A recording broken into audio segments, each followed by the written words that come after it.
Hit that like button and subscribe, because trust me, you won't want to miss the wild ride we're about to take through history's most bizarre and downright grotesque moments. Ever wondered what it was like to live in a time when punishment could include being buried alive, or when people actually believed in unicorns? Spoiler alert, it's not all knights in shining armor and fair maidens. Let's face it, history is filled with oddities that make you question the sanity of our ancestors. Take the Middle Ages, for instance, where a bad haircut could land you in the stocks, and hanging was often a part of a perfectly normal day. Yes, that's right. Imagine being punished for something as trivial as a bad mood. Would you survive in a world where you could be executed for stealing a loaf of bread? And don't even get me started on the myths. Did you know that in ancient Rome, they once used human urine as mouthwash? Or that medieval Europeans believed that touching a toad could cure warts? Yikes! What's next? A recipe for disaster involving a goat and a magic spell. But wait, there's more. We're diving into specific dates, like the Great London Beer Flood of 1814, where a wave of ale swept through the streets, leaving chaos in its wake. Or the infamous dancing plague of 1518, where people just couldn't stop dancing until they collapsed. Talk about a party gone wrong. So, buckle up for bizarre facts and jaw-dropping tales that'll keep you awake, unless, of course, you turn on loop and let this episode play until you drift off. Are you ready to explore history's strange side? Let's go. In the grand tapestry of history, where battles thunder and empires rise and fall, there lies a thread so vividly beige that it could be mistaken for a particularly uninspired wall in a Viking longhouse. Welcome to the riveting world of Viking cattle branding procedures and inspection protocols, an epic saga that'll leave you both baffled and bemused. Yes, folks, grab your mead and settle in as we embark on this thrilling journey through time, starting from the earliest records, with a hearty dose of wit and a sprinkle of sarcasm. Let's set our time machines to the 9th century, specifically 850 AD, in what is now Norway. Here, amidst fjords and fierce warriors, the first inklings of cattle branding emerged. Why, you ask? Well, imagine a world where every cow looked like every other cow. Chaos ensued. Cattle rustlers roamed free, and what was a Viking to do when they couldn't tell their prized milker from the neighbors? Enter the branding iron, a tool that would forever change the bovine landscape. The earliest records of this bovine branding can be traced back to the sagas of the Norse. One can only imagine a young Viking, let's call him Bjorn the Blundering, standing next to a herd of indistinguishable beasts.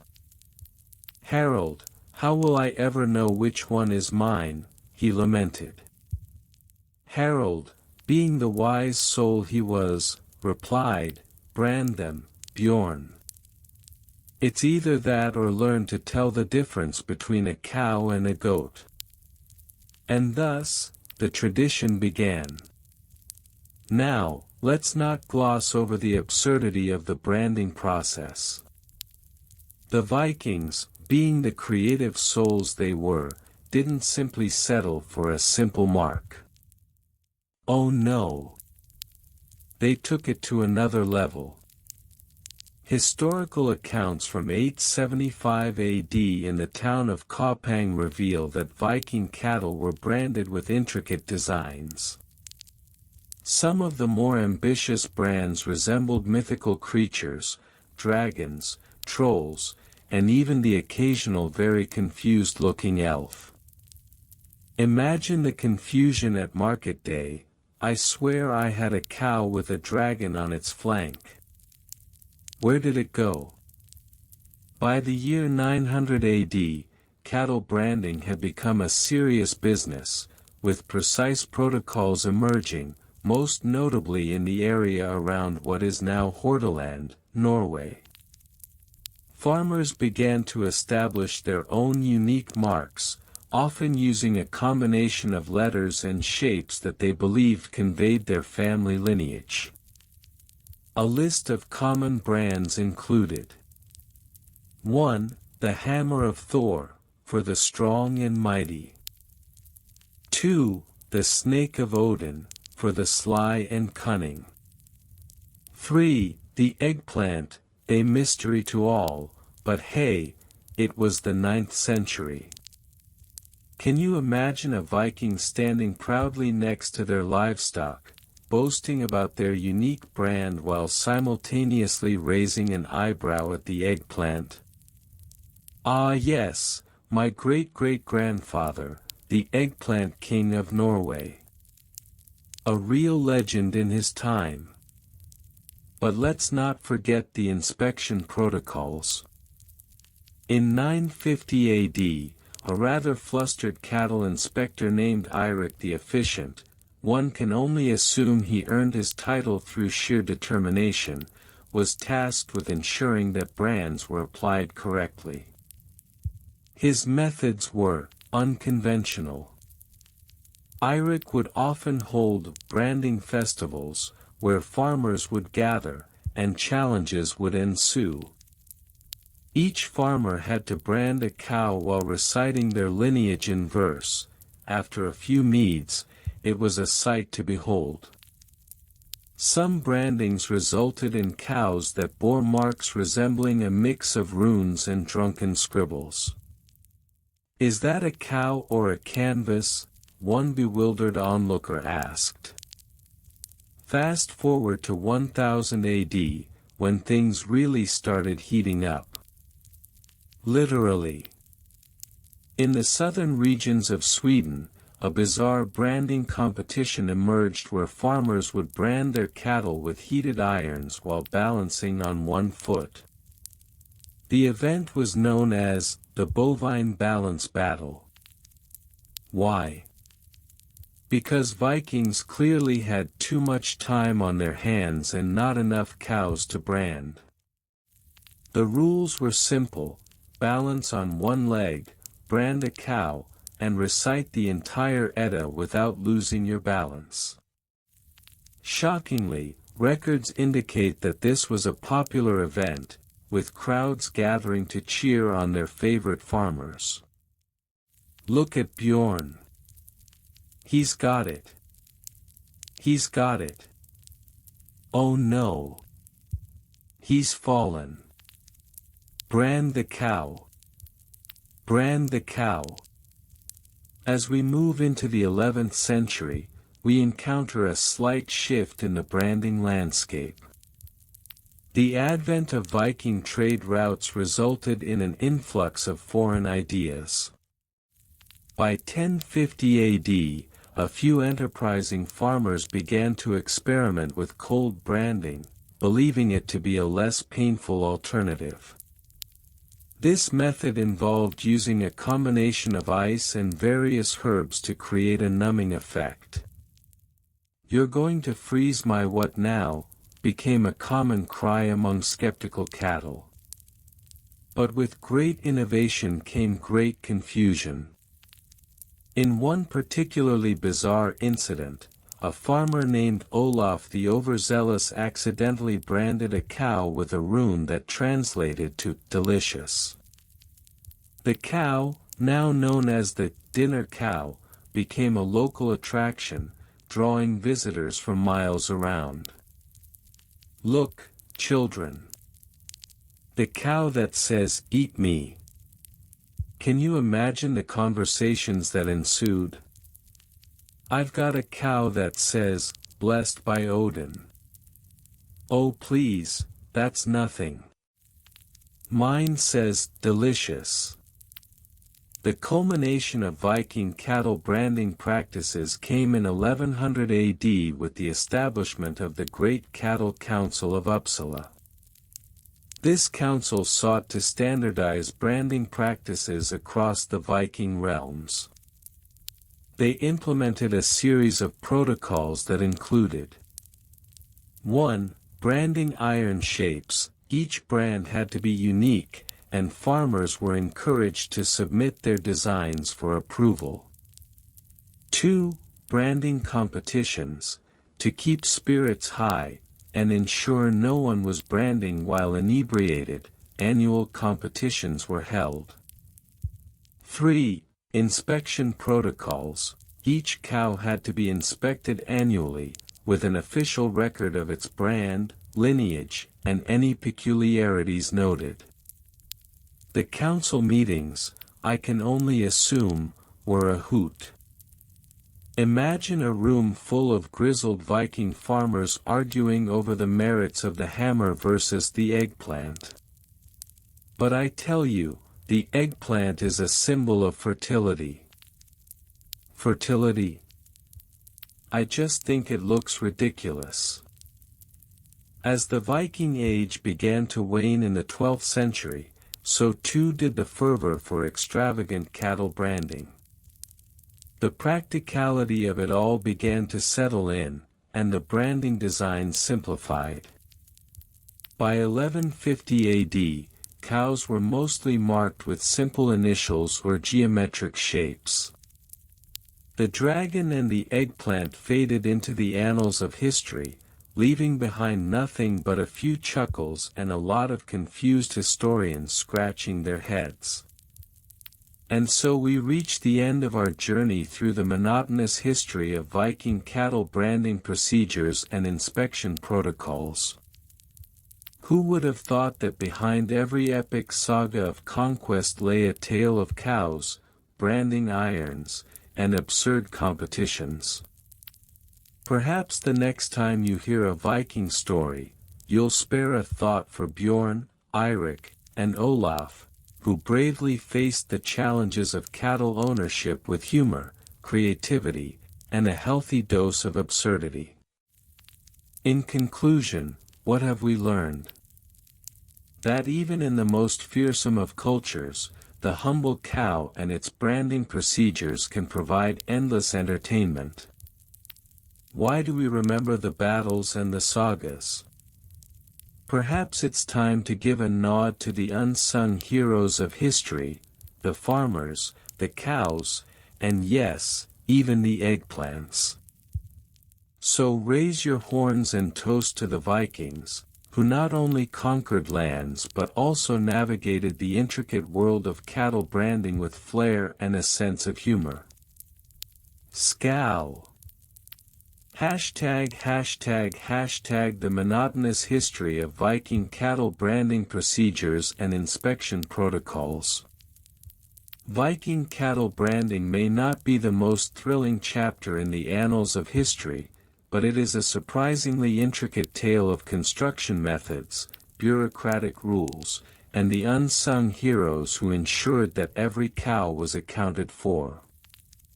From the early days of the Great Norse voyages in the 8th century to the gradual decline of Viking practices by the late 11th century, we'll delve into the minutiae of branding procedures and the inspection protocols that kept the herds, and occasionally the herders, on the straight and narrow.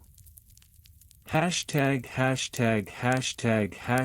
Construction methods and materials, 800–1000 AD. The branding of cattle began as a rudimentary practice among the Norse, evolving into a standardized procedure by the 9th century. Viking blacksmiths, renowned for their craftsmanship, played a pivotal role in the creation of branding irons, which were typically forged from iron or, in more affluent households, bronze. 1. Materials used. Iron, the primary material for branding irons due to its durability and heat retention. Wood, handles were typically crafted from sturdy hardwoods like oak or ash, providing a comfortable grip. Leather, used for protective gloves, ensuring that the blacksmiths and herders didn't end up as the main course at a cattle feast. Coal and charcoal, fuel sources for the forge, critical for heating the branding irons to the required temperatures. 2. Construction techniques. Forging. Blacksmiths would heat the iron until it glowed red and then hammer it into the desired shape, often a simple rune or family crest. Quenching. After shaping, the iron would be cooled rapidly in water or oil, hardening it significantly. Polishing. A final polish was often applied, ensuring that the branding iron could glide smoothly across the hide of the cattle, making the experience less traumatic for all involved. 3. Costs. The cost of a single branding iron in the 10th century would range from 2 to 6 silver coins, depending on the complexity of the design. Given that a cow might fetch 50 to 100 silver coins at market, this was a small price to pay for ensuring ownership and reducing the chances of cattle rustling, an issue that was as common as a Viking's fondness for mead. Hashtag bureaucratic rules and punishments. With great power comes great responsibility, or, in the case of the Viking Age, great bureaucracy. The establishment of cattle branding protocols led to the formation of a somewhat convoluted bureaucratic system, marked by a series of rules and punishments. 1. Branding regulations.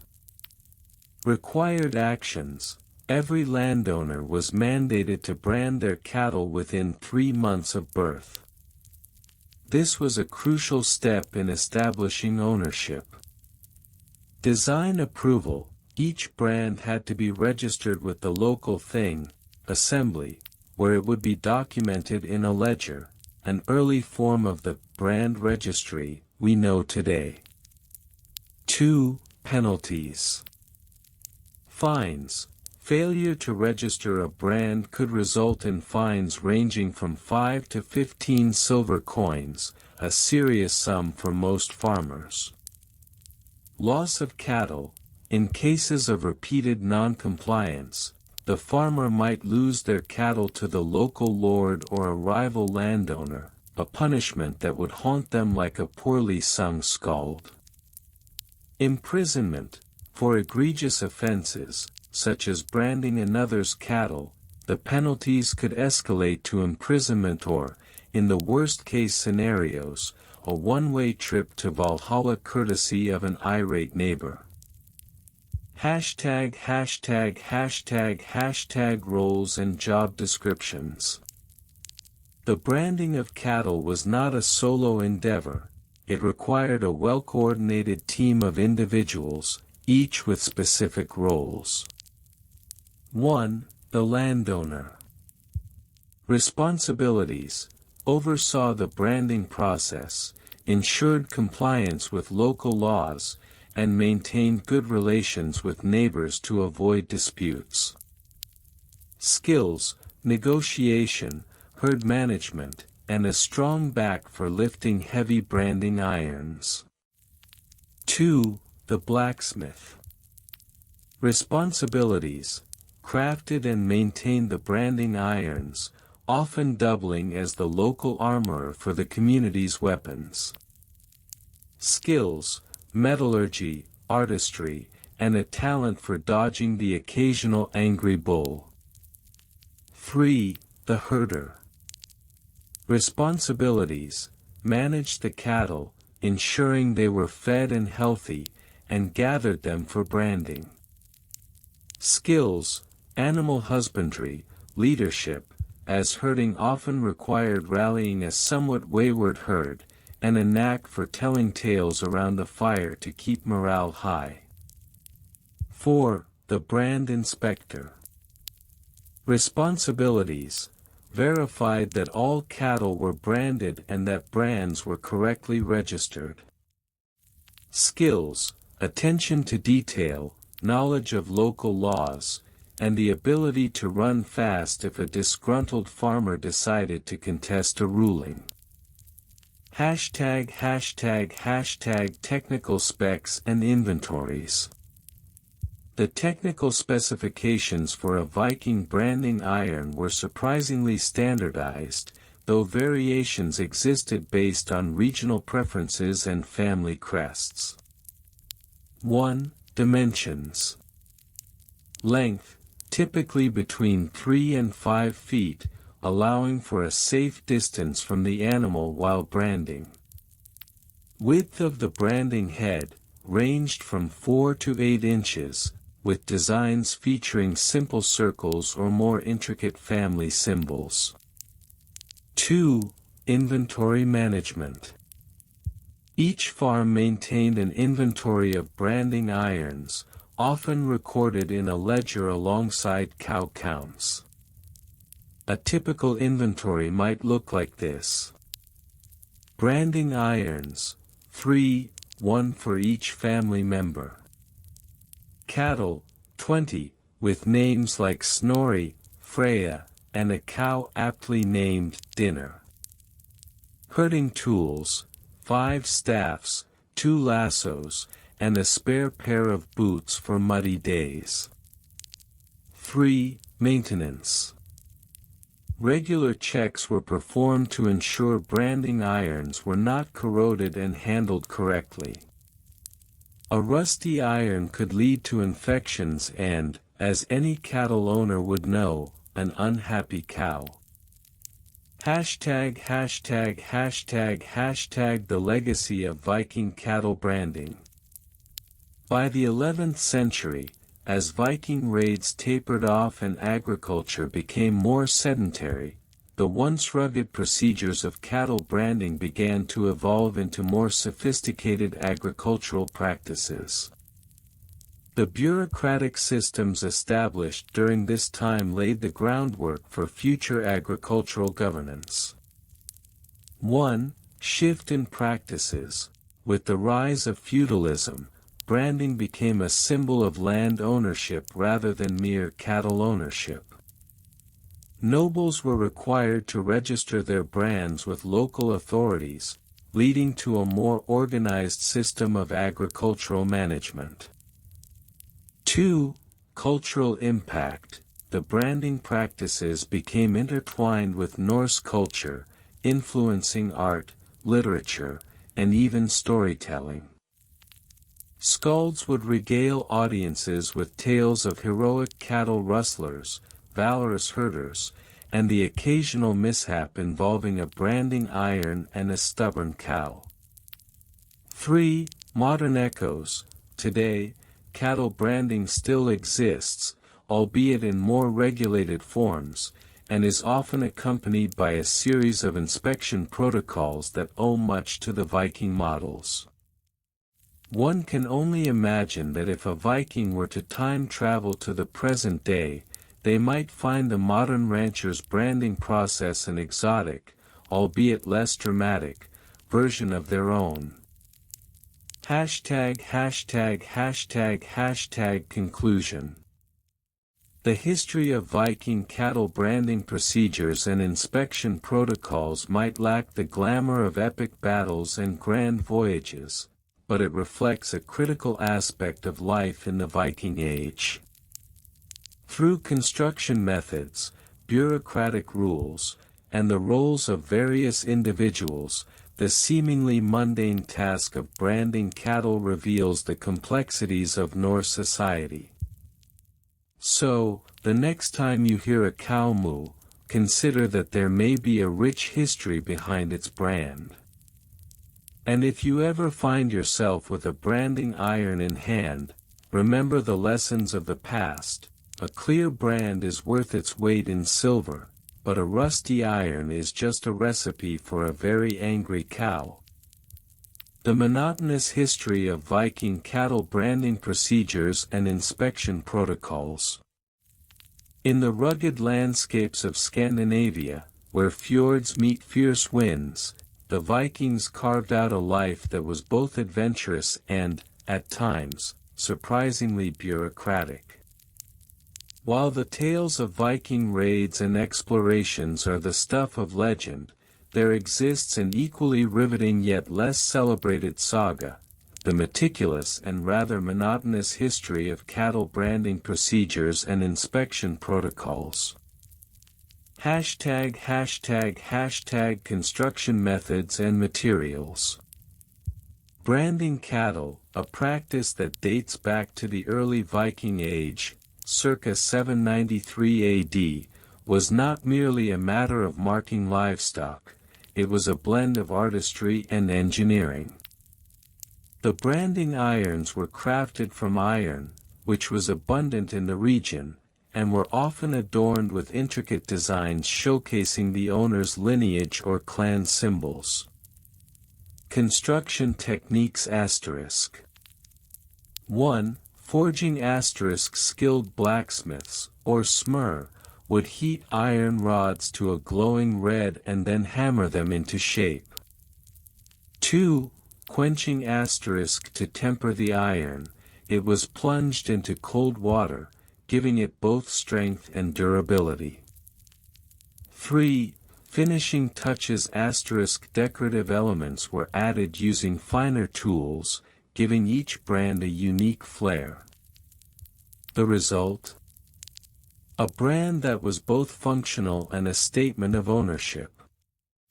Costs *. The expense of crafting a branding iron varied significantly based on the complexity of the design, but on average, a simple brand could cost the equivalent of 2 sheep, while a more ornate version could set a Viking back by as much as 5 cows. Considering the average Viking had about 10 to 20 cattle, this was no small investment. ### Bureaucratic rules and punishments. While cattle branding might seem straightforward, the Vikings had a surprisingly intricate set of rules governing the practice. These regulations were often enforced by the local thing, an assembly of free men, and failure to comply could lead to harsh consequences. Key regulations *. 1. Brand registration *. Each farmer was required to register their brand with the thing to avoid disputes. This was akin to filing for a trademark, Viking style. 2. Inspection protocols *. Livestock had to be inspected annually, with designated inspectors known as kyr-men, cattle men, responsible for ensuring the brands were visible and legible. Punishments *. Fines *. A farmer caught using an unregistered brand would incur a fine of 3 silver coins, which, in a society where silver was the lifeblood of trade, was quite hefty. Public shaming *. Repeat offenders faced public embarrassment, with the thing declaring them brandless and stripping them of their livestock for a year, an effective deterrent, as no Viking wanted to be the butt of jokes at the feasting hall. ### Roles and job descriptions. The bureaucracy surrounding cattle branding was not without its cast of characters. Each role was vital to maintain order in the pastoral society. 1. Kyr-men, cattle inspectors. These men were responsible for conducting inspections. They needed to have a keen eye for detail, ensuring that each brand was properly applied and compliant with regulations. Known for their sharp senses and sharper tongues, they often had to navigate the delicate balance between enforcement and diplomacy. 2. Smør, blacksmiths the artisans who crafted the branding irons, smers were revered in their communities. Their knowledge of metallurgy and design was crucial, and they often doubled as the local problem solvers. Notably, their workshops were the social hubs of Viking villages, where gossip thrived as much as metalwork. 3. The farmers, bend to the backbone of Viking society. Farmers were both livestock caretakers and brand registrants. They were responsible for attending the thing meetings, ensuring their brands were on the registry, and that their cattle were in compliance with the latest regulations. 4. Thing assembly members comprising local chiefs and respected elders. Members of the thing held the authority to create and amend laws governing branding and livestock management. Their meetings were often filled with heated debates, occasionally leading to the establishment of more absurd rules, like the infamous "no branding after midday" edict that was revoked after a particularly lively feast. Technical specs and inventories. The technical specifications of branding irons were a matter of great pride and practicality. Each brand was unique, with specifications often documented in rune-covered scrolls, the ancient bureaucratic equivalent of a modern-day ledger. Technical specs *. Size * branding irons typically measured around 3 feet in length with a branding head of 6 to 10 inches.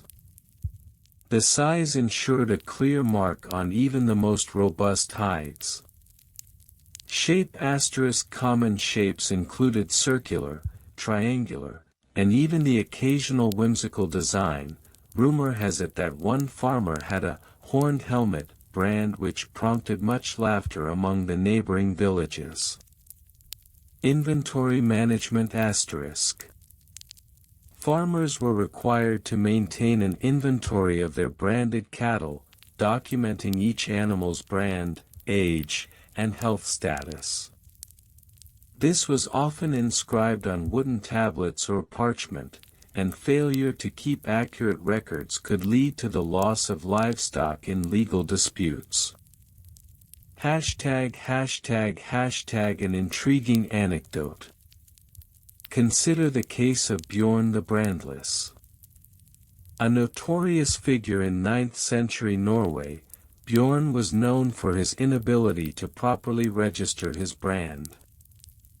After a particularly embarrassing incident involving a cow that wandered into a rival's pasture with an unregistered brand, Bjorn found himself the subject of local folklore. His plight served as a cautionary tale among farmers and smers alike: brand thy cow, or risk becoming a laughingstock at Odin's feast. The evolution of practices. As the Viking Age progressed, circa 800–1100 AD, so too did the procedures surrounding cattle branding. Influenced by trade with neighboring cultures, the Vikings began to adopt more sophisticated branding techniques. Improved techniques *. Hot branding *. By the late 10th century, hot branding became standard, using irons heated in fire pits, leading to quicker and cleaner brands. Color coding *. By 1100, color-coded paints were introduced for temporary markings, allowing farmers to indicate cattle health or readiness for market. This innovative approach was met with mixed reviews. Some believed it was simply a way for lazy farmers to avoid branding altogether. Conclusion. The history of Viking cattle branding procedures and inspection protocols, while perhaps perceived as mundane compared to their renowned exploits in raiding and exploration, tells a fascinating tale of society's need for organization, ownership, and identity. The construction methods employed, the bureaucratic rules enforced, the roles defined, and the technical specifications created a tapestry of life that underscores the importance of livestock in Viking culture. In this world where a simple cow could dictate one's standing in the community, it's clear that even the most pastoral of societies had their quirks and complexities. So next time you think of Vikings, remember that while they might have been fierce warriors, they were equally meticulous farmers, ensuring that every brand was just right, lest they find themselves on the wrong end of a thing's judgment. After all, as the saying goes, a well-branded cow is worth two in the field, but a poorly branded one is just a recipe for disaster. #### The monotonous history of Viking cattle branding procedures and inspection protocols. In the realm of Viking history, where tales of fierce warriors and grand voyages often steal the limelight, one might overlook a surprisingly intricate aspect of their society: cattle branding procedures and inspection protocols. Yes, while the sagas sing of bloodshed and glory, the Vikings also engaged in the meticulous art of branding their cattle, an endeavor both practical and deeply bureaucratic. #### Construction methods and materials. The branding process began with the construction of the branding irons, a task that required craftsmanship and precision. The Vikings, known for their metalwork, often utilized iron and bronze to forge these essential tools. The typical branding iron was about 1.5 meters in length, crafted to withstand high temperatures and repeated use. Materials used Iron the primary material, favored for its durability. Bronze occasionally used for decorative branding irons, though less common. Wood handles were typically made from sturdy oak or ash, providing a comfortable grip. Construction costs The cost of materials could vary greatly, but a typical branding iron would set a Viking farmer back approximately 2 silver coins, a significant investment in the 9th century. This expense often necessitated communal resources, leading to the establishment of cooperative blacksmithing workshops. #### Bureaucratic rules and punishments. In a society that valued order as much as valor, the Vikings established a comprehensive set of bureaucratic rules governing cattle branding. These regulations were not merely suggestions, they were enforced with a stern hand. Key regulations *. 1. Brand registration *. Every farmer was required to register their brand with the local thing, assembly, ensuring no two brands were alike. 2. Inspection frequency *. Cattle were to be inspected biannually by a designated brand inspector, who held the power to impose fines for unregistered brands. 3. Branding procedure *. All cattle over 6 months old were required to be branded. Failure to comply could result in confiscation of the animal. Punishments for non-compliance *. Fines *. A missing registration might cost a farmer up to 5 silver coins. Confiscation *. Repeat offenders risked losing their cattle altogether, given that a healthy herd was vital for wealth and sustenance. Public shaming *. Those who neglected their duties could also face public ridicule at the thing, a fate worse than losing a cow. Hashtag roles and job descriptions. The branding process required a host of dedicated individuals, each fulfilling a specific role in this agricultural ballet. Brand Inspector, Brandfer. Responsibilities * oversees the branding process, ensuring compliance with regulations and conducting inspections. This individual often doubled as an advisor on cattle health. Qualifications * must possess knowledge of cattle anatomy and branding techniques, as well as a keen eye for detail. Blacksmith, Smari.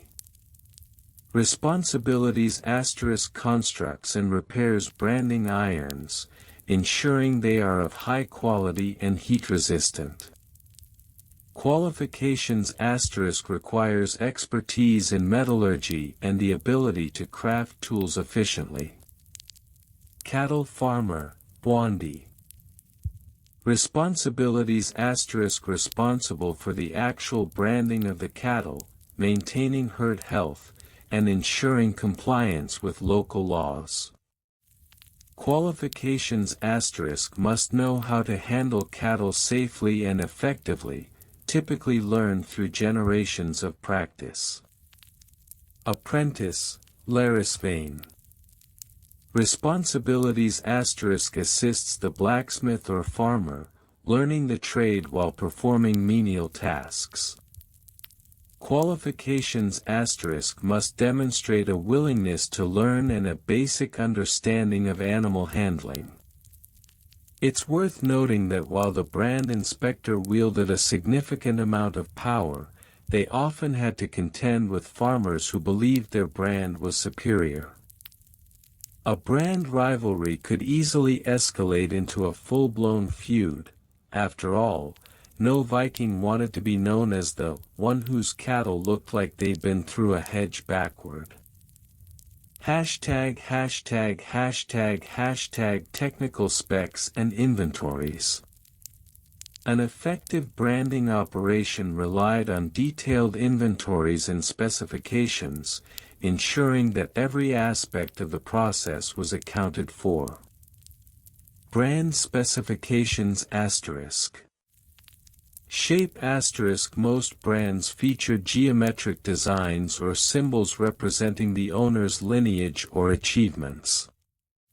Size * typically, brands measured around 15 centimeters in diameter, large enough to be visible from a distance but not so large as to cause unnecessary pain to the animal.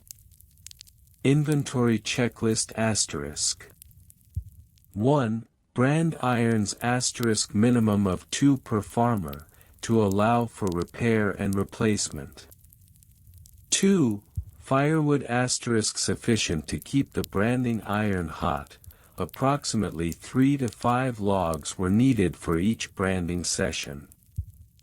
3. Water * a bucket of water was essential for cooling the iron and treating any minor burns. 4. Inspection records * detailed logs of each branding session, including the date, cattle age, and the inspecting official's name. Hashtag the branding process. On a typical branding day, the process unfolded with a well-rehearsed efficiency, albeit with the kind of chaos only a herd of skittish cattle could provide. 1. Gathering the herd * cattle were rounded up, often with the help of trained dogs. This required teamwork, as no Viking wanted to be trampled in the process. 2. Preparing the branding iron * the blacksmith or farmer would heat the iron in a fire, ensuring it reached a glowing red state, perfect for branding but not so hot as to cause excessive suffering. 3. Branding * each cow was held steady, a feat in itself, while the brand was applied. A quick press, a few seconds of heat, and the deed was done. The cow might moo in protest, but such is the price of ownership. 4. Cooling and inspection. After branding, the iron was cooled in water, and the brand inspector would log the details for future reference. Historical anecdotes and insights. While it may seem that branding cattle would be a straightforward process, Viking history reveals moments of unexpected hilarity and drama. For instance, in 892 AD, a particularly boisterous brand inspection devolved into a wrestling match between two farmers over the right to use a specific brand shape. The Thing had to intervene, ruling that both could use it, provided they didn't wrestle during future inspections, a reasonable compromise, if not entirely practical. In another instance, an enterprising blacksmith in 903 AD decided to forge a branding iron shaped like a dragon, believing it would boost his business. However, the design was so extravagant that it became more of a spectacle than a practical tool, leading to a new profession, brand designer. Who knew that cattle branding could also be a canvas for artistic expression? The legacy of Viking cattle branding. While the Vikings are often remembered for their conquests, their meticulous attention to livestock management laid the groundwork for agrarian practices in Scandinavia. The branding protocols ensured that cattle were easily identifiable, reducing theft and disputes over ownership. As the Viking Age waned, the rudiments of these branding procedures evolved into more formalized agricultural practices. The legacy of the Viking cattle branding system can still be traced in modern livestock management, where branding remains a crucial aspect of animal husbandry. In conclusion, the story of Viking cattle branding is filled with intricate details, bureaucratic oversight, and the occasional farce. It reminds us that, amidst their legendary exploits, the Vikings were also farmers, craftsmen, and, dare we say, cattle enthusiasts, forging a legacy that extends far beyond their fabled raids. Who knew that a hot iron and a cow could tell such a rich tale? The monotonous history of Viking cattle branding procedures and inspection protocols. The Vikings, known primarily for their audacious raids and seafaring exploits, also cultivated a surprisingly intricate system of cattle branding procedures and inspection protocols.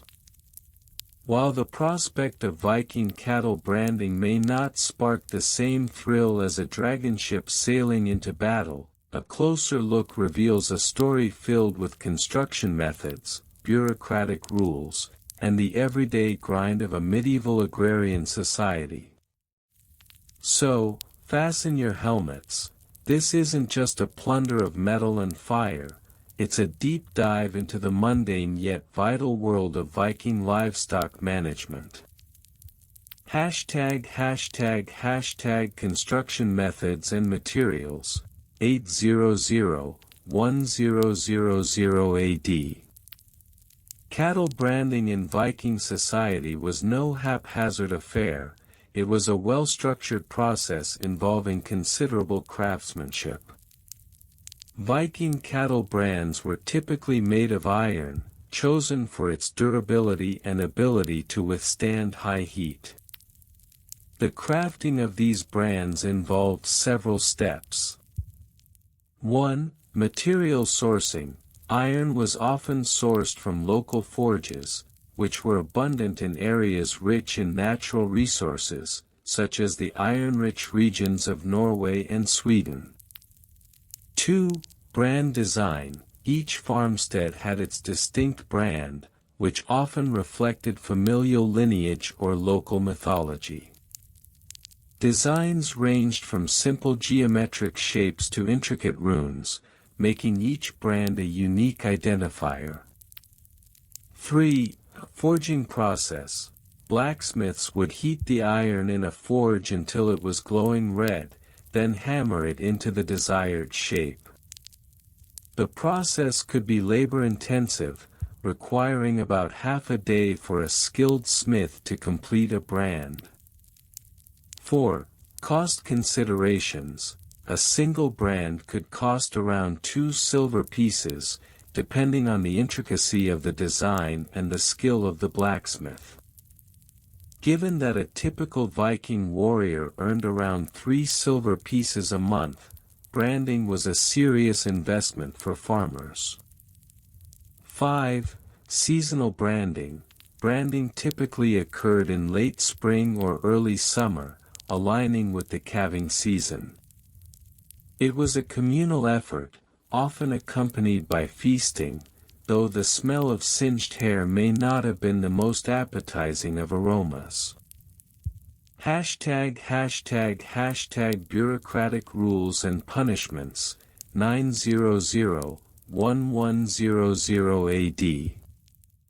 The establishment of cattle branding was not merely a local affair, it soon transformed into a bureaucratic necessity governed by a set of rules that would make even the most hardened Viking squirm.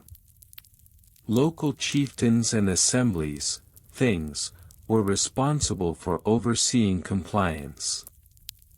1. Brand registration. Each farmer was required to register their brand with the local thing.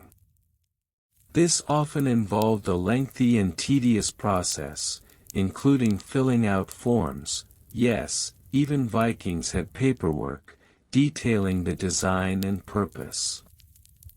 2. Inspection protocols. Brand inspectors, often the local lawman or a respected elder, would conduct annual inspections, particularly before the summer grazing season. Farmers who failed to brand their cattle properly faced hefty fines and public shaming, which in the Viking Age was akin to a social death sentence. 3. Punishments for non-compliance. Failure to adhere to branding regulations could result in severe consequences. Fines. Offenders would pay fines of up to 5 silver pieces, a significant sum that could impact a farmer's livelihood. Loss of rights. Persistent violators could lose their rights to graze cattle on communal lands, a punishment equivalent to being barred from a Viking feast, truly a fate worse than death. Public humiliation. Non-compliant farmers might also be subjected to public ridicule during the annual thing meeting, where their failures were recounted in front of the community. 4. Legal disputes. Disputes over branding rights and cattle theft were common. Viking law often mandated a resolution within 3 days, and failure to comply would result in additional penalties. Farmers could find themselves knee-deep in legal troubles that would take far longer to resolve than a raid on a coastal monastery. ### Roles and Job Descriptions, 950–1100 AD. The branding process required a coordinated effort, and several roles emerged within the Viking agricultural economy. 1. The farmer. The farmer was responsible for the day-to-day management of the cattle, including feeding, breeding, and of course, branding. Farmers were often skilled in animal husbandry, possessing knowledge passed down through generations. 2. The blacksmith. The blacksmith was essential for creating the branding irons. Beyond livestock branding, these artisans were crucial for forging tools, weapons, and even jewelry. A good blacksmith was akin to a modern-day rock star. Everyone wanted to be on their good side. 3. The brand inspector, typically an elder or a respected member of the community, the brand inspector was responsible for ensuring compliance with local laws. This role required a keen eye for detail, as they had to spot even the most minor deviations from the approved branding protocols. 4. The herdsman. The herdsman was tasked with overseeing the cattle, ensuring they were healthy and well-groomed for branding day. They had to know each animal by name and temperament, which must have made for some interesting barn conversations. 5.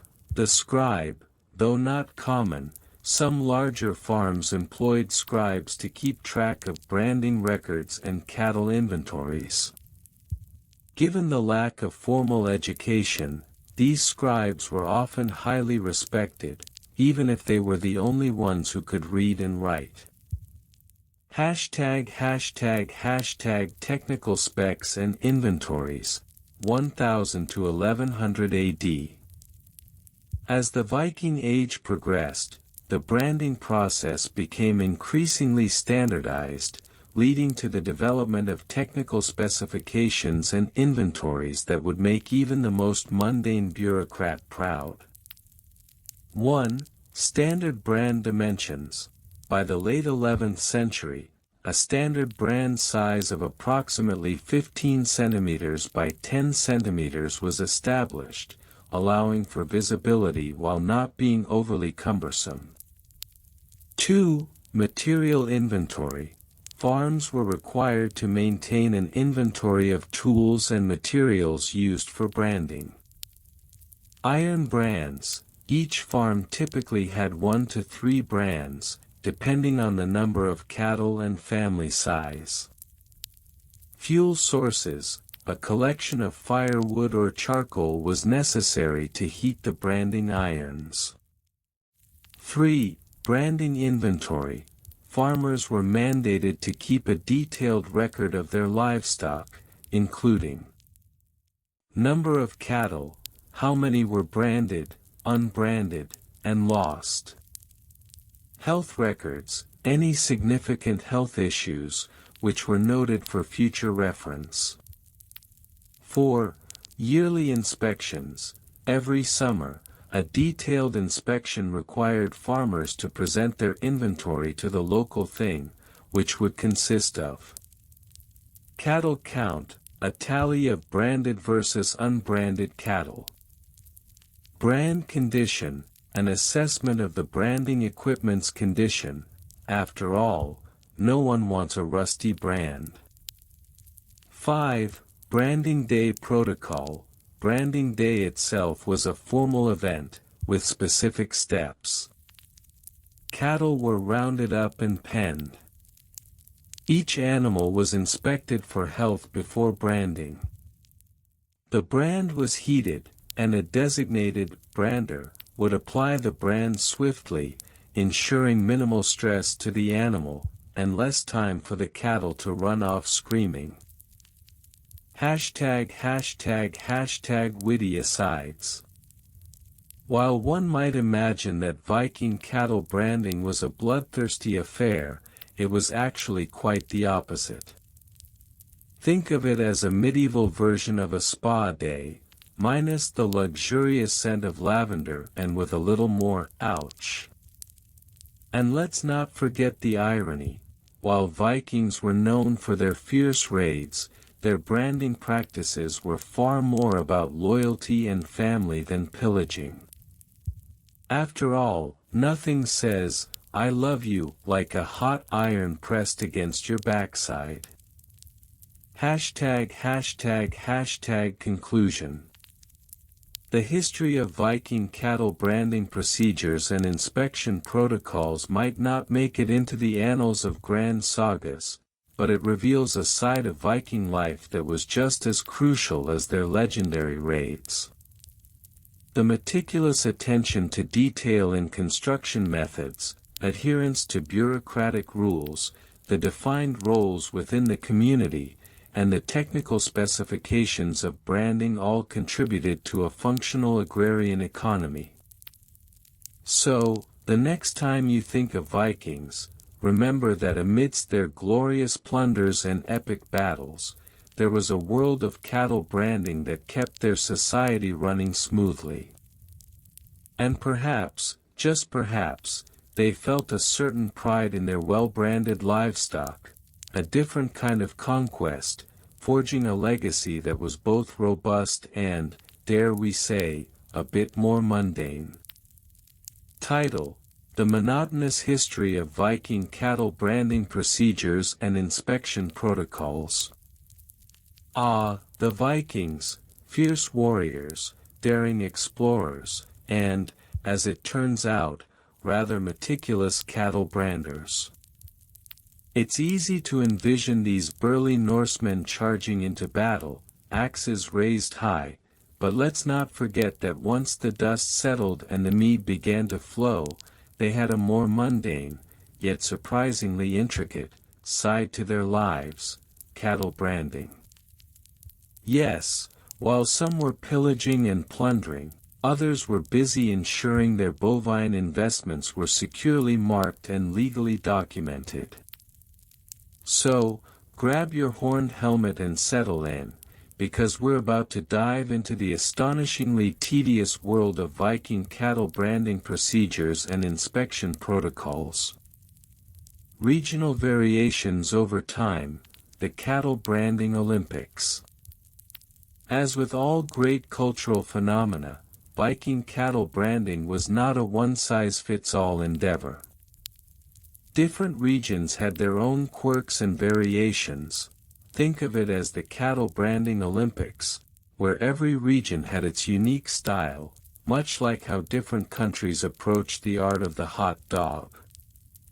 In the fjords of Norway, for example, the branding was often done with elaborate, swirling designs that resembled the spirals of a Norse tattoo.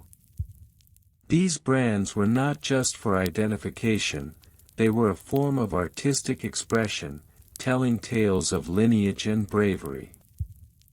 If you were lucky enough to spot a cow with a brand that resembled a dragon, you could be pretty sure it belonged to a family with a penchant for storytelling and a good sense of humor. Meanwhile, across the sea in Iceland, the branding was more utilitarian. Brands were often simple geometric shapes, squares, triangles, because who had time for artistry when you were busy ensuring your cattle didn't wander off into the tundra? The Icelandic approach was more about practicality. If it didn't involve a sharp object and a quick application to the cow's hide, it simply wasn't worth the effort. Over time, these regional differences evolved, but the core need remained the same. If you wanted to keep track of your cattle and avoid the awkward conversations that arise when your neighbor's cow decides to take a leisurely stroll onto your land, branding was absolutely essential. Laws, edicts, taxes, and ledgers, the bureaucratic ballet of branding. Now, you might think that a bunch of Norsemen would be more inclined to swing swords than fill out ledgers, but oh, how wrong you are. The Vikings were nothing if not pragmatic, and with great herds of cattle came great responsibility. Enter the laws and edicts surrounding cattle branding, which were more complex than you might expect from a group known for their penchant for pillaging.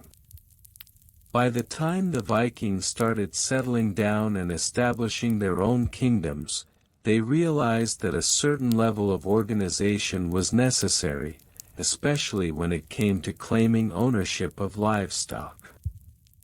This led to the establishment of a series of edicts that dictated how cattle branding should be conducted. In the late 9th century, for example, King Harald Fairhair issued an edict mandating that all cattle must be branded within a month of their birth. This wasn't simply a matter of being bossy, it was a way to ensure that cattle could be easily identified during the inevitable disputes that arose in a society where land was scarce and tempers were short. Then there were the taxes. Oh yes, the Vikings had their fair share of taxes, and if you thought your local tax collector was a bore, just imagine one of these fellows arriving at your doorstep, demanding a portion of your livestock in exchange for the privilege of owning them. Each cow had to be documented in ledgers, along with its brand, to ensure compliance. These ledgers were filled with meticulous details, birth dates, parentage, and even the names of the cows, which often resembled those of ancient heroes, because who wouldn't want a cow named after a legendary warrior? Logistics and supply chains, the Cattle Express. As the Vikings expanded their reach across Europe, the logistics of cattle branding and inspection began to resemble a well-oiled machine, or, at least, as well-oiled as you could get when your primary mode of transportation was a longship and your idea of a supply chain involved a series of raiding parties. The need for cows on foreign shores became apparent during raids, where livestock was often taken as spoils of war. However, transporting cattle across the open sea was no small feat. Vikings quickly learned that a well-branded cow was less likely to end up in someone else's herd, making branding not just a matter of pride but also a matter of practicality. In the bustling markets of Danelaw, the Viking-controlled territory in England, one could witness the chaotic ballet of cattle trade. Here, cows were loaded onto ships with the same care one might reserve for a prized sword. The branding ensured that once they reached the shore, their rightful owners could reclaim them without needing to engage in a game of guess whose cow is whose. It was a logistical nightmare, but the Vikings, ever resourceful, developed a system of seasonal branding fairs. Imagine a gathering of burly men and women, all gathered to showcase their cattle and brands while simultaneously trying to not spill their mead. The fairs allowed for a centralized location where cattle could be inspected, branded, and traded, a Viking farmer's version of Black Friday, minus the stampedes and with a lot more livestock involved. Record keeping, the Viking Excel spreadsheet. Speaking of record keeping, one might think that the Vikings were simply throwing caution to the wind and letting their cattle roam free. But in reality, they were quite the diligent bureaucrats, albeit with a penchant for storytelling. Every farm had its own record-keeping system, often involving a wooden tablet or a piece of parchment that chronicled every cow's life from birth to branding to eventual sale. Each entry would include the date of branding, the brand itself, and any notable characteristics of the cow, like whether it had a peculiar cowlick or an unusually loud moo. The cows were often listed in order of importance, with the prized ones getting the most detailed descriptions. There were even instances where cows were named after the gods, because why wouldn't you want your livestock to embody a bit of divine majesty? Imagine a cow named after Thor, clashing horns with a cow named after Loki. Now that's a story waiting to be told. These ledgers, however, were not just for show. They served as legal documents, helping to settle disputes over ownership and taxation. If you claimed a cow with a particular brand, you better believe someone would pull out the ledger to verify your claim. The meticulous nature of record-keeping ensured that even the most chaotic cattle trade had a semblance of order, a far cry from the pillaging ways of their ancestors. A surprising, borderline grotesque anecdote, the cow that cried wolf.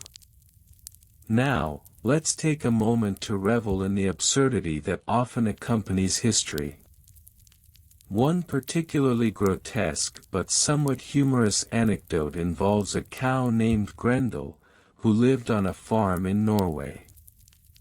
Grendel was not your average cow. She had a talent for drama that would put even the finest actors of the Viking age to shame. One fateful day, Grendel was branded. However, being the diva she was, she decided that the process was far too painful for her liking. After the branding iron touched her hide, she let out a bellowing moo that echoed across the valley, convincing the entire village that a dragon had descended upon them. The villagers, armed with swords and axes, rushed to the source of the sound, only to find Grendel standing majestically, her brand smoking slightly, as if she were the queen of the cattle.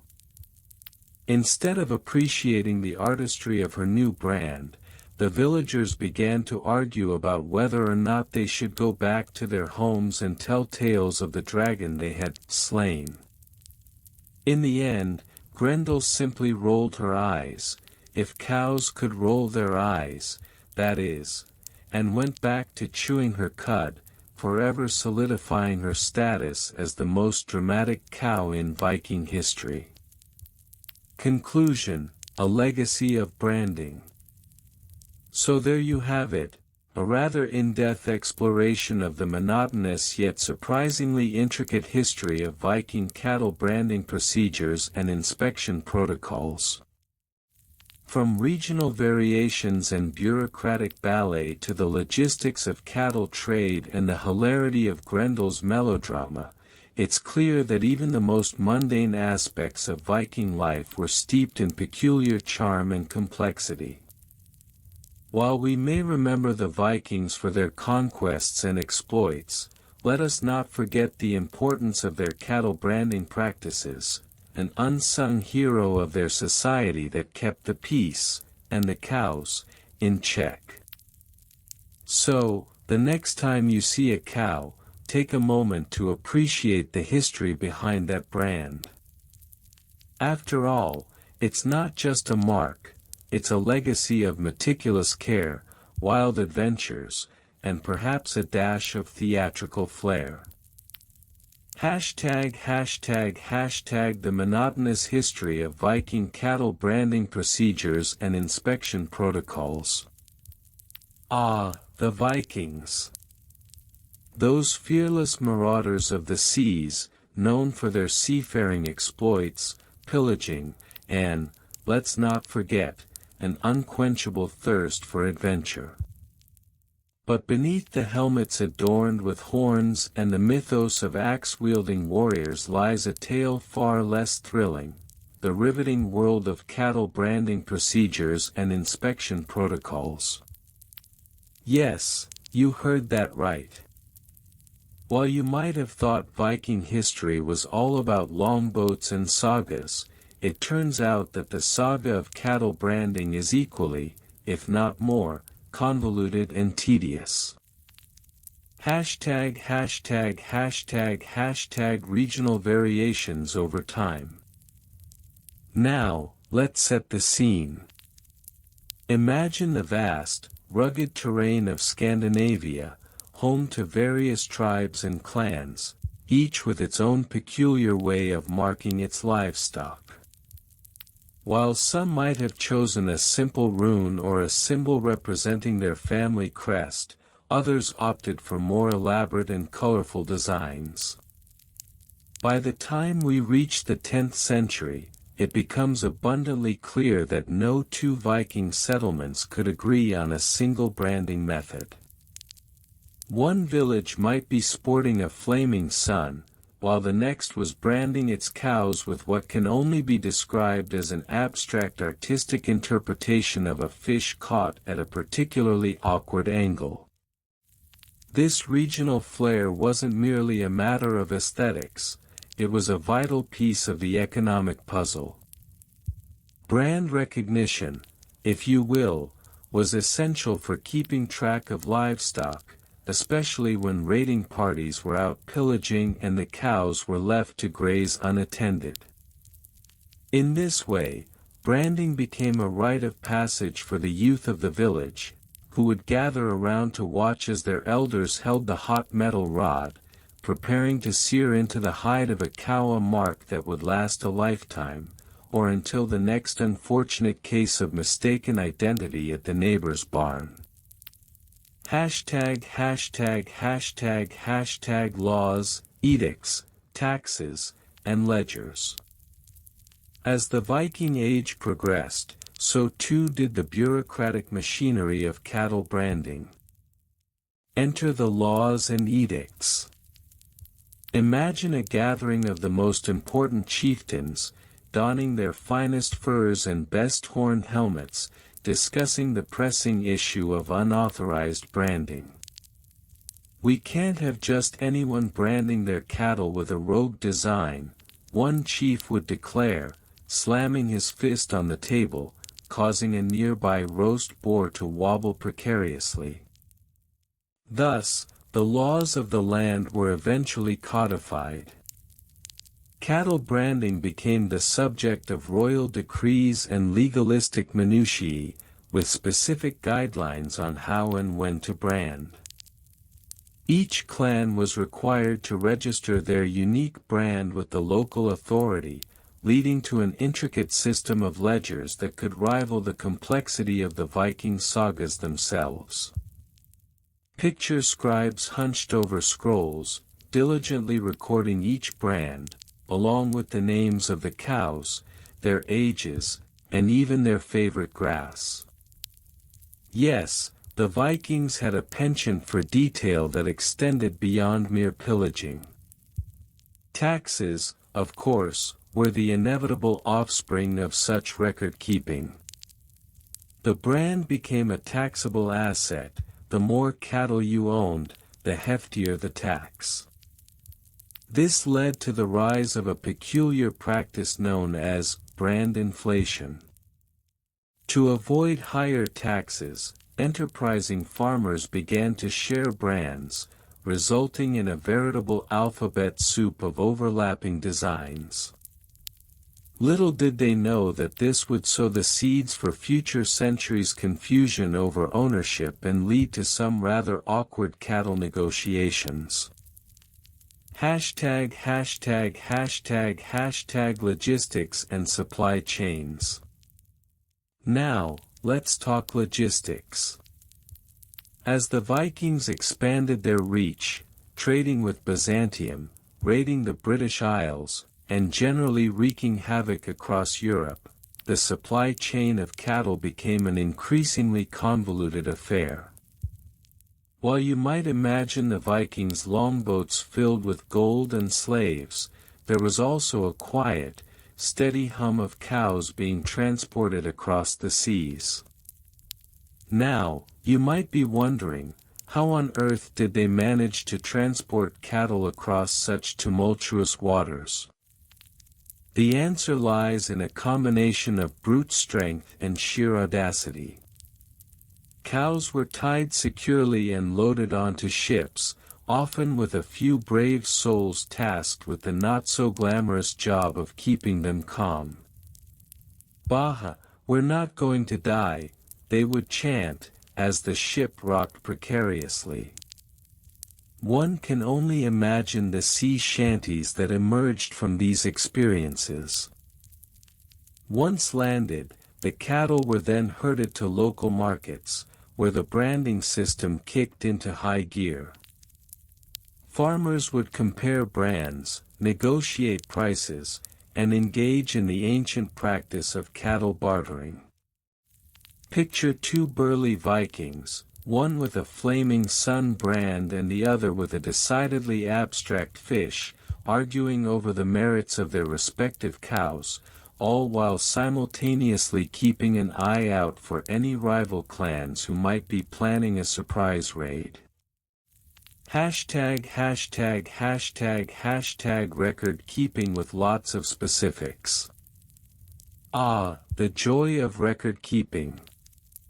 You might think that the Vikings, with their penchant for adventure and mayhem, would have left this task to the more domesticated among them. But no, record-keeping was as important as the sword on their hip.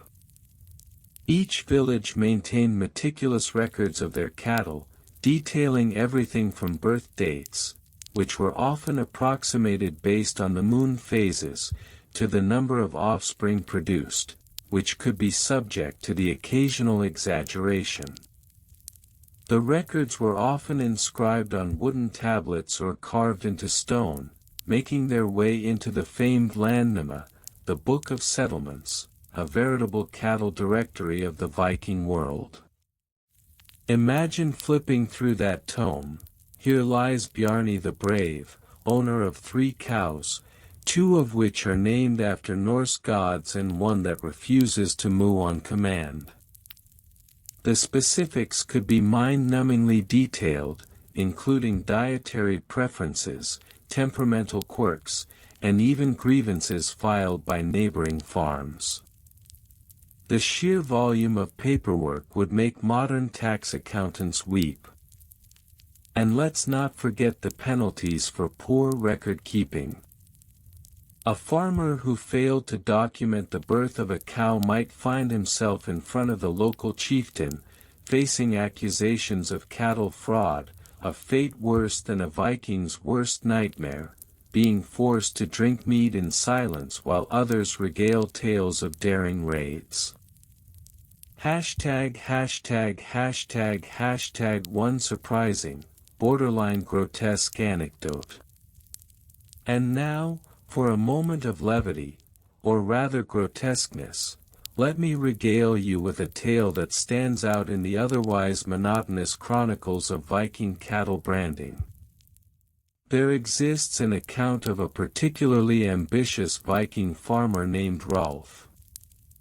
Rolf, determined to make a mark, quite literally, decided to brand not just his cattle but the entire herd of a rival farmer, Bjorn the Unfortunate. Under the cover of darkness, Rolf and his band of merry miscreants crept into Bjorn's pasture, armed with hot branding irons. However, in their zeal, they miscalculated the number of cows, branding a bewildered gaggle of sheep instead. The next morning, Bjorn awoke to find his flock sporting the flaming sun brand, which he promptly interpreted as an omen of impending doom. In a fit of rage, Bjorn marched over to Rolf, demanding reparations for the sheep's newfound status as cattle. What ensued was a legendary debate that spanned several days, with both sides passionately arguing over the merits of sheep versus cows in terms of branding rights. The village eventually sided with Bjorn, leading to Rolf being exiled from the community, his cattle branding aspirations dashed, while the sheep were left to graze in peace, forever marked by a brand that would haunt them for generations. And thus, the tale of Rolf and the branded sheep became the stuff of legend, reminding all Vikings that, while they may conquer lands and pillage treasures, one must never underestimate the importance of knowing one's livestock, lest one ends up branding someone else's sheep. Conclusion.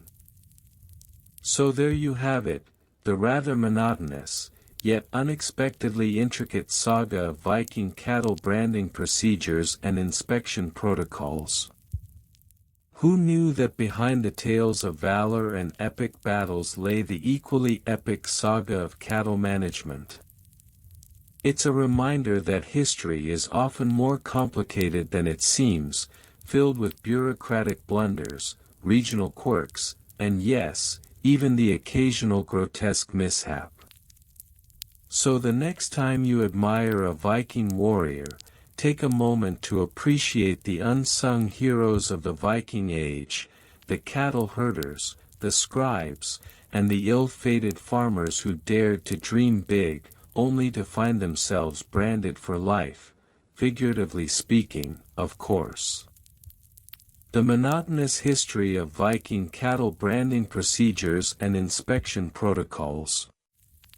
Once upon a time, in a land not too far from the fjords and far beyond the shores of sanity, there existed a practice so thrillingly mundane that it could only have belonged to the Vikings: cattle branding procedures and inspection protocols. Yes, dear reader, while most of the world was busy inventing fire or plotting their next raid, the Vikings were perfecting the art of marking their bovine companions with all the enthusiasm of a particularly uninspired accountant. Hashtag regional variations over time. First, let's delve into the regional variations of cattle branding. It's essential to understand that the Viking Age was not a monolithic culture but rather a tapestry of colorful tribes and clans, each with their own peculiarities. In Norway, for instance, the branding design was as intricate as a Norse saga, with twisting lines and runes that told stories of valor and, let's be honest, probably the occasional drunken escapade. In contrast, the Danes preferred a more minimalist approach, opting for simple geometric shapes that could have been designed by a particularly bored geometrician. As time marched on, all too slowly, as one might imagine, branding methods began to evolve. By the late 10th century, the Norse had developed an astounding array of branding tools, from heated irons shaped like Thor's hammer to crude wooden stamps that looked like they'd been borrowed from a toddler's toy box. It's a wonder that they didn't start branding their cattle with full-on portraits of Odin himself. Hashtag laws, edicts, taxes, ledgers. Of course, with great branding comes great responsibility, or at least a great deal of bureaucratic nonsense. Enter stage left, the laws and edicts surrounding cattle branding. King Harald Fairhair, famous for his epic hairdo and equally epic obsession with order, decreed in the year 900 AD, or thereabouts, that all cattle must be branded to prevent theft. This was followed by the Branding Edict of 910, which specified that all brands must be registered in a government ledger. Because nothing says, "Mighty Viking," quite like filling out forms and paying taxes on your cattle. Let's not overlook the taxes involved in this odyssey of bureaucracy. Just like today, Viking cattle owners had to pay taxes based on the number of cows they owned, which naturally led to a booming black market in counterfeit brands. What's that, you say? A cow with a brand that doesn't match the ledger? Surely, it's just a case of mistaken identity. And so the saga continued, with an alarming number of Viking cattle getting roped into a life of crime. Hashtag logistics and supply chains. Now, you might think that cattle branding and inspections are straightforward affairs, but oh, dear reader, you would be sorely mistaken. Imagine, if you will, the logistics of moving a herd of cattle across the rugged Scandinavian terrain. It wasn't just a matter of tossing some cows onto a longboat and calling it a day. No, sir. The Vikings had to coordinate their cattle drives with the precision of a military invasion. Picture this: a gaggle of hardy Vikings trying to herd their bovines through a colossal fjord, with one eye on the cows and the other on the looming threat of marauding Saxons. You can almost hear the conversation: "Aye, Thorfinn, make sure that cow doesn't wander off. We can't afford to lose a tax-paying bovine. And don't forget to get its brand registered once we reach the other side."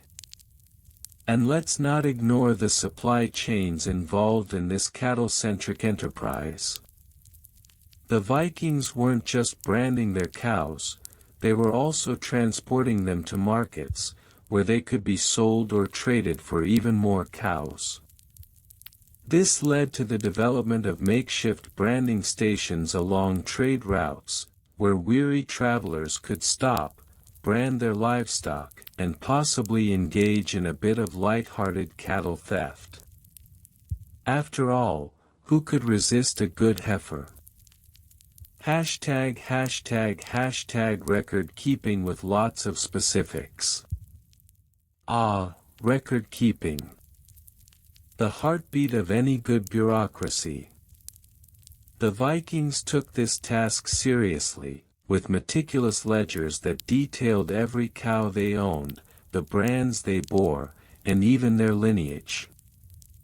Yes, the genealogy of your average Viking cow was more thoroughly documented than that of some noble families. Yes, this cow is the direct descendant of Ulf the Mighty, whose milk was legendary. The ledgers were updated regularly, because what else were the Vikings going to do when they weren't raiding or sitting around in longhouses telling tales of glory?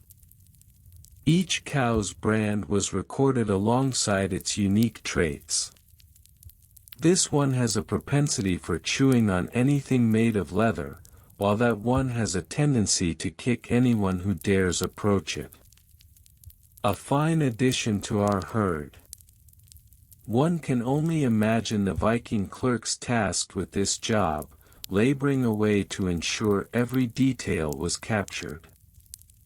And that, dear Thorgard, is how we ensure our cattle remain in tip-top shape and our tax obligations are met.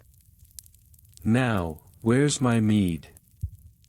Hashtag a surprising, borderline grotesque anecdote. And now, dear reader, we arrive at the piece de resistance, a surprising, borderline grotesque anecdote that perfectly encapsulates the absurdity of Viking cattle branding procedures. Picture this, a bustling village in Norway, the air thick with the aroma of roasted meat and the sounds of merriment. It was branding day, a time for the community to gather, share a drink, and, of course, brand their cattle. The festivities were in full swing until one particularly inebriated Viking, let's call him Bjorn the Bewildered, decided that he was far too important to wait in line for his turn at the branding station. In a moment of sheer brilliance, or perhaps a lack thereof, Bjorn grabbed a branding iron that had been accidentally heated to a rather alarming temperature. In a fit of miscommunication, he mistook his own foot for a cow's backside. Yes, you read that right. Instead of marking his prized heifer, he branded his own foot. The ensuing chaos was both tragic and hilarious.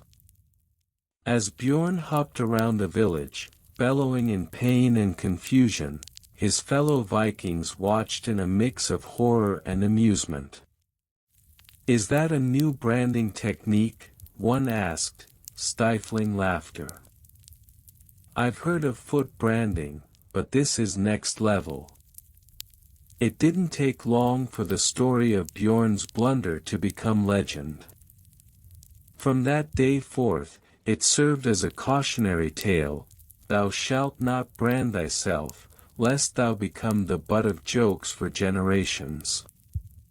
And so, the Vikings continued their branding procedures with renewed caution, forever haunted by the specter of Bjorn the Bewildered. Hashtag conclusion. So there you have it, the monotonous yet oddly fascinating history of Viking cattle branding procedures and inspection protocols. From regional variations to legal entanglements, logistics nightmares, meticulous record keeping, and even a foot branding fiasco, It's a saga of epic proportions, albeit one that lacks the usual blood and glory associated with Viking tales. As we reflect on the absurdity of it all, let us raise a horn of mead to the Vikings, who managed to turn even the most mundane of tasks into a saga worth telling. For in the world of cattle branding, as in life, it's the little things that make the journey memorable, even if that journey ends with a branded foot. Scowl. Title: The Monotonous History of Viking Cattle Branding Procedures and Inspection Protocols. In the annals of history, where the grand tales of sword-wielding, horned-helmeted marauders triumphantly echo, one would expect to find stories of heroic conquests, furious battles, and epic feasts. But alas, dear reader, we find ourselves embarking on a journey into a less than glamorous corner of the Viking Age, the monotonous world of cattle branding procedures and inspection protocols. Yes, that's right. While Gotaland's warriors were busy pillaging monasteries, someone had to ensure that the cattle were branded properly and inspected with the utmost diligence. Let us trot down this unexpected path, filled with regional variations, laws, ledgers, and even the occasional grotesque anecdote that would make a butcher blush.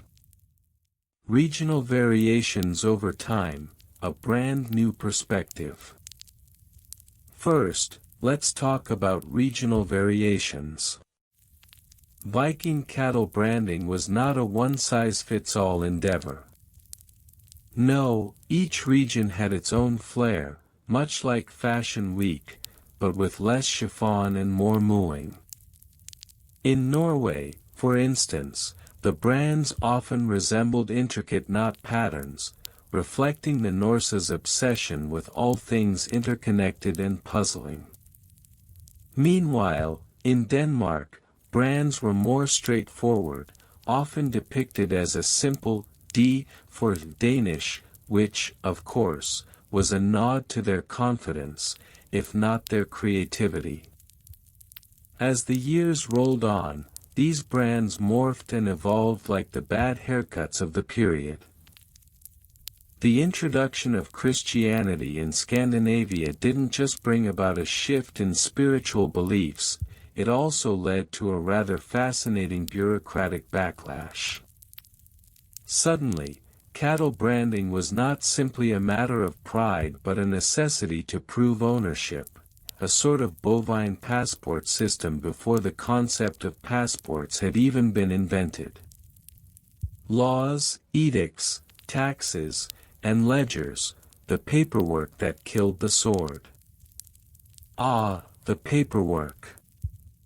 Nothing says Viking quite like a sprawling ledger filled with cattle brand registrations, tax records, and laws that no one wanted to follow. By the time the 11th century rolled around, the Viking world was awash in regulations, much like a farmer in a rainstorm. The most notable was the Cattle Ownership Edict of 1032, which mandated that all cattle must be branded within 24 hours of birth. Those who failed to comply faced heavy fines, which were imposed with the seriousness of a judgment day. Now, you might think, what's the big deal about a brand? But let us not forget that in a world where cattle were as valuable as gold, this branding ensured that no one would abscond with Bessie while you were busy raiding the coast of England. The ledger system became increasingly complex, detailing not only the brand but also the cattle's lineage, health, and, believe it or not, personality traits.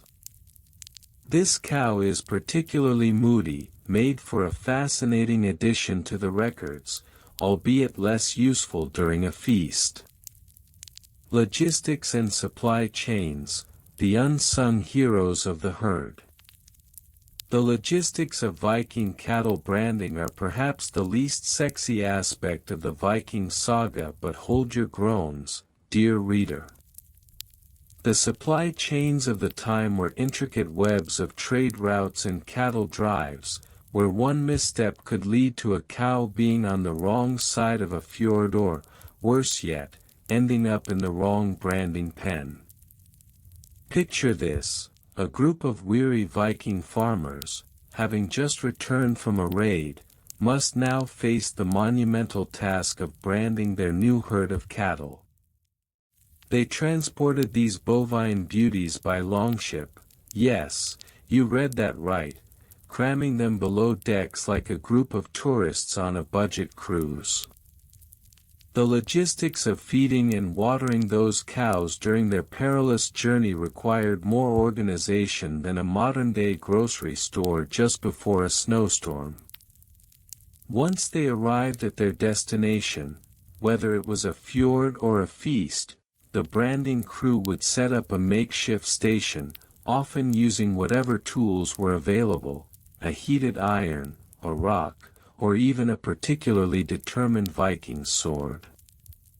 And let's not forget the looming presence of the local tax collector, who would stand there, arms crossed, eyebrow raised, ensuring that every single brand was documented in triplicate. Record keeping, the diligent scribes of cattle ownership. As we've mentioned, record-keeping was a serious business in the Viking Age. The cattle brands were meticulously recorded in ledgers, often maintained by the most fastidious of Viking scribes, those diligent souls who had the unfortunate task of penning down every detail of every cow. Imagine a scribe in the dim light of a longhouse, ink-stained fingers flying across parchment, recording the names of cows like Thor's Thunder and Freya's Delight, and then adding a note about how Bessie had a penchant for munching on the neighbor's tulips. Some records even included the mood of the cattle, as if the Vikings were running a bovine therapy session. Muskol is feeling particularly anxious today due to a thunderstorm. The ledgers were kept in triplicate, one for the farmer, one for the local lord, and one that was sent off to the central administration. It was like a bureaucratic game of telephone, where one wrong entry could lead to a cow being declared a man-eater, or a sacred beast.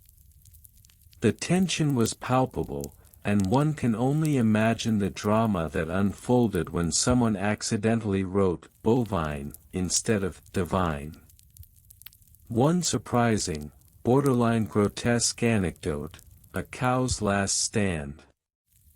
Now, for the piece de resistance, the borderline grotesque anecdote that will forever change how you view Viking cattle branding. Gather round, brave souls, for this tale is not for the faint of heart. In the year 1045, there was a cattle branding festival, yes, that's a real thing, held in the village of Skane. The locals decided to spice things up with a brand new contest, the Cow of Doom. This unfortunate creature, a rather plump heifer named Gilda, was chosen as the sacrificial cow to usher in a new era of brand registration. The plan was simple and, frankly, a bit barbaric. Gilda was to be branded with the most intricate design known to man, a swirling pattern that would symbolize the unity of all cattle brands in the region. But the night before the grand branding, the local blacksmith, with a few too many cups of mead under his belt, decided to take matters into his own hands. Instead of a brand, he fashioned a fiery iron into the shape of a dragon, which, as you can imagine, did not end well. On the fateful day, Gilda was brought forth, adorned with garlands of flowers, blissfully unaware of her impending doom. When the moment came, the crowd cheered, and the blacksmith, in a fit of drunken bravado, swung the iron down with all his might. Gilda, in a moment of sheer panic, bolted, running through the village with the branding iron still attached to her backside, leaving a trail of chaos behind her. The villagers, torn between horror and laughter, chased after her, watching as she transformed into a living, mooing firework. The spectacle was so absurd that it became a legend, and the branding festival was forever altered into a cautionary tale about the importance of sobriety during cattle branding procedures. In conclusion, the unsung legacy of Viking cattle branding. So, there you have it, the monotonous yet oddly fascinating history of Viking cattle branding procedures and inspection protocols. Through regional variations, complex laws, intricate logistics, and a sprinkle of grotesque humor, we've seen that even the mightiest of Vikings had to grapple with the mundane realities of cattle ownership. As you ponder this unlikely chapter of history, remember that the legacy of Viking cattle branding lives on, not in the form of epic sagas or heroic battles, but in the meticulous record-keeping, the diligent scribes, and perhaps in the occasional cow that still dreams of its glory days of unbranded freedom. So, raise a horn of mead to the unsung heroes of the Viking Age, the cattle branders, the inspectors, and of course, Gilda, the cow who left her mark in more ways than one. Scowl. The monotonous history of Viking cattle branding procedures and inspection protocols. Once upon a time, in the rugged, wind-swept landscapes of the north, a group of hardy souls, those brawny, bearded Vikings, were not only known for their pillaging raids and epic sagas but also for their rather intricate and utterly riveting system of cattle branding. Yes, while others were busy carving their names into history with blood-soaked swords, Vikings were busy jotting down the ins and outs of livestock management. You see, in a world where the only thing scarier than a marauding Viking was a rogue cow, cattle branding was no trivial matter. So let us embark on a journey through the thrilling, heart-pounding saga of Viking cattle branding procedures and inspection protocols, if you can contain your yawns. Regional variations over time. First off, let's address the regional variations. Just like how modern-day pizza varies from Chicago deep dish to New York's floppy slices, Viking cattle branding had its own unique flavors depending on where you were in Scandinavia. In the fjords of Norway, they favored a simple yet effective branding technique involving a hot iron stamped with a unique symbol, probably a horned helmet or a fierce dragon, because, of course, branding your cattle with anything less than fearsome wouldn't do. Conversely, in the sun-drenched meadows of what is now Denmark, cattle branding evolved into a more sophisticated affair. Here, the Vikings decided that mere fire wasn't enough to ensure their bovine buddies were easily identifiable. Instead, they embraced the art of dyeing. Yes, they employed natural dyes made from berries and plants to mark their cattle, giving rise to what can only be described as the first ever bovine fashion statement. Imagine a herd of cattle, each one sporting a vibrant patchwork of colors, looking more like runaway art projects than livestock. It was the Scandinavian equivalent of a cattle rave, horns and all. Laws, edicts, taxes, ledgers. Now, you might think that with such creative branding techniques, the Vikings were a free-spirited bunch, unburdened by the shackles of bureaucracy. But you'd be sorely mistaken. Viking society was steeped in laws and edicts, and yes, cattle branding was no exception. The Thing, their assembly of chieftains and free men, debated and enacted laws that would govern the ins and outs of branding procedures. If you thought your local DMV was frustrating, just imagine trying to navigate Viking legislation on cattle branding. It was a bureaucratic nightmare, complete with ledgers as thick as an oaken shield. Each region had its own set of rules. Some required a detailed registration of every cow and its corresponding brand, while others simply mandated that you could only brand your cows after a select number of Alesh had been consumed, a rule that, quite frankly, sounds like a good time. But regardless of the specific laws, one universal truth emerged: if you didn't keep meticulous records, you were in deep trouble. Viking record-keeping was an art in itself. Scribes would jot down details in runes, often in carefully crafted ledgers that would make any modern accountant weep with envy. These ledgers documented everything from the age and breed of each cow to the specific brand applied. Imagine a Viking accountant, dressed in wool and fur, squinting at a ledger by candlelight, muttering about the importance of cow valuations while the sound of distant battle drums echoed in the background. Now that's a scene worthy of a Norse epic, right? And let's not forget taxes. Yes, taxes on cattle were a thing. If you thought taxation was an invention of the modern world, think again. Vikings had a tax system that would make local IRS agents nod in approval. Depending on the number of cattle you owned, you might find yourself coughing up a hefty sum to the local chieftain. "Oh, you have 10 cows. That's lovely. Now hand over 2 for the taxman."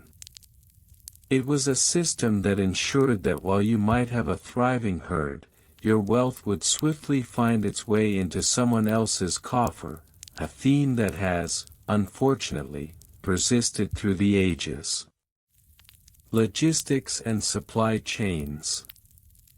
Ah, logistics. The unsung hero of any enterprise, and Viking cattle branding was no exception.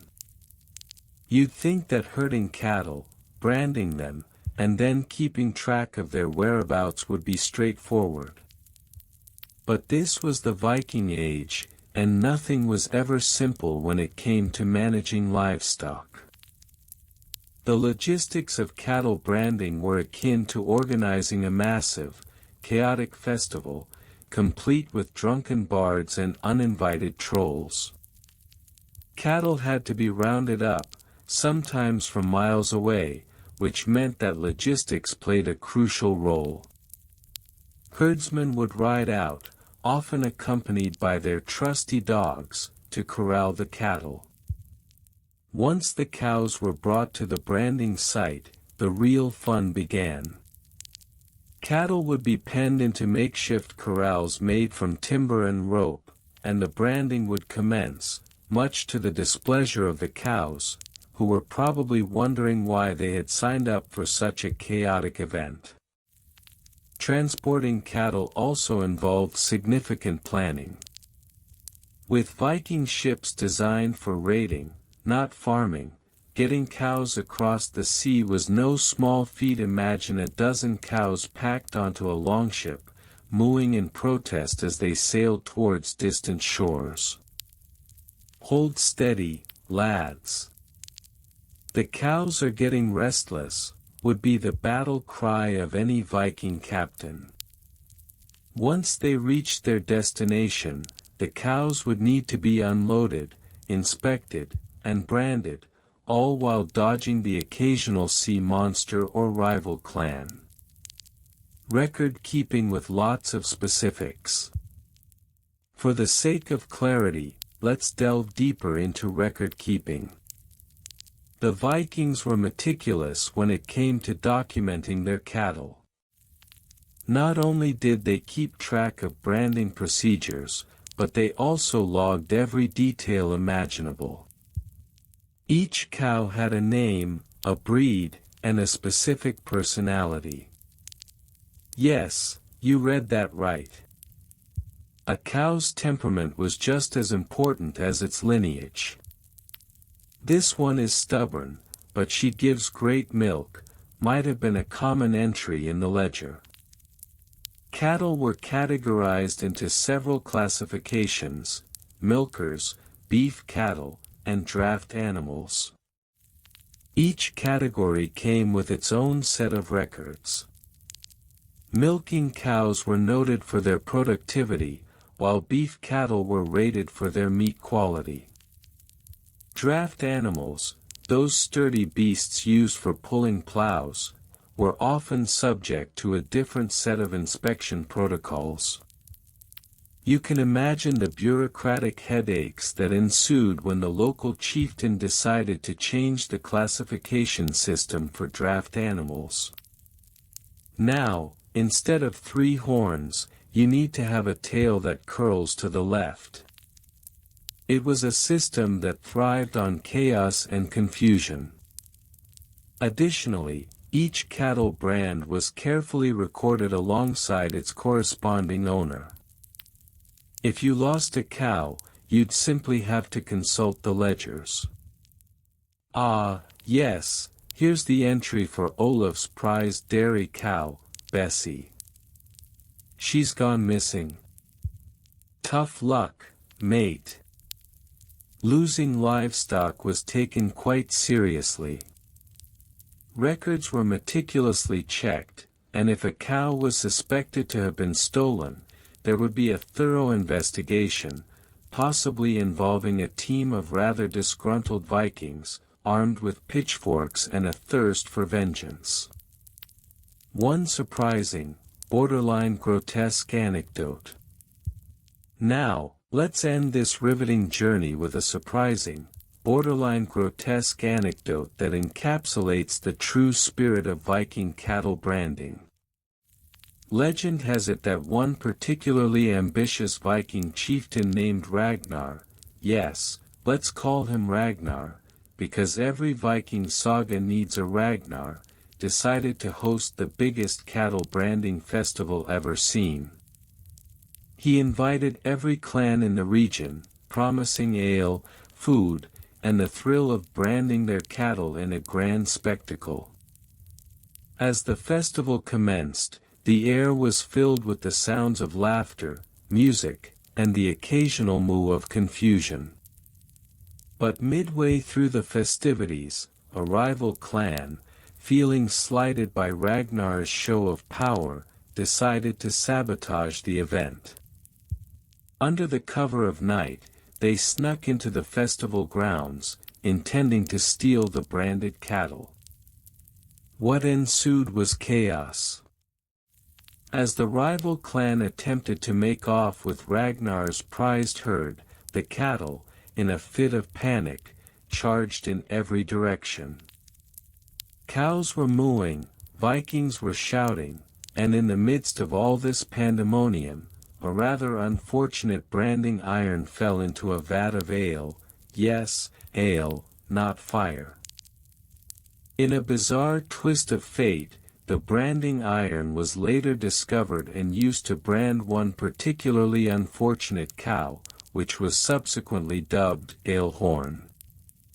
The name stuck, and Alehorn became a local legend, known not only for her ridiculous name but also for her peculiar penchant for chasing any Viking who dared come near with a pitcher of ale.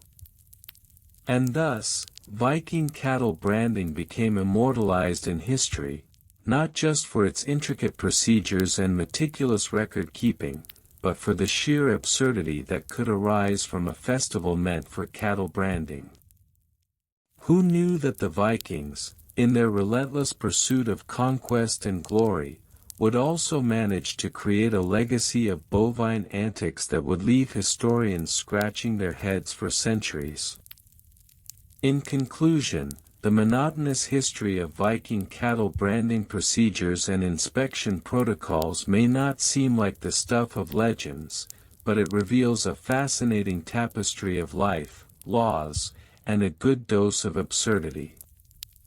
So the next time you sip on a nice ale or admire a cow in a pasture, remember the Vikings, not just for their fierce reputation but for their surprisingly intricate and comically chaotic approach to cattle branding.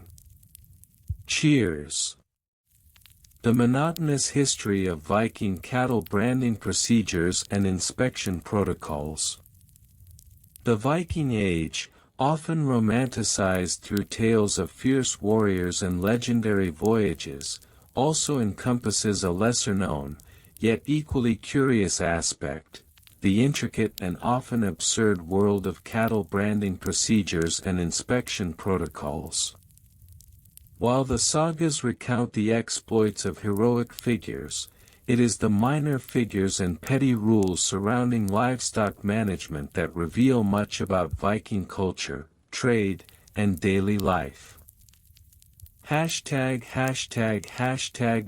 figures and petty rules. Within the hierarchies of Viking society, the major players, chiefs, jarls, and warriors, often overshadowed the multitude of minor figures who played critical roles in agricultural life. Among these figures were the Vikinger, the livestock keepers who meticulously managed herds and flocks. These individuals were often the unsung heroes of the Viking economy, ensuring that cattle, an essential asset, were healthy and well-branded. The rules governing the branding of cattle were surprisingly detailed, demonstrating the Vikings' commitment to livestock management. For instance, a case study from the year 900 AD in the region of Sontjord reveals that cattle branding was not just a method of ownership identification but a reflection of social status. Each family had a unique brand design, often inspired by family crests or local myths. The specifics of these brands were documented in village thing meetings, where community elders would oversee the registration of new brands. One particularly absurd rule established in 950 AD mandated that any brand design must have a minimum of 3 straight lines, an attempt to maintain a semblance of uniformity among brands, but one that often led to countless disputes over what constituted a straight line. Such minor disagreements could escalate into significant conflicts, showcasing the importance of branding not just as a practical procedure but as a matter of pride and identity. ####Case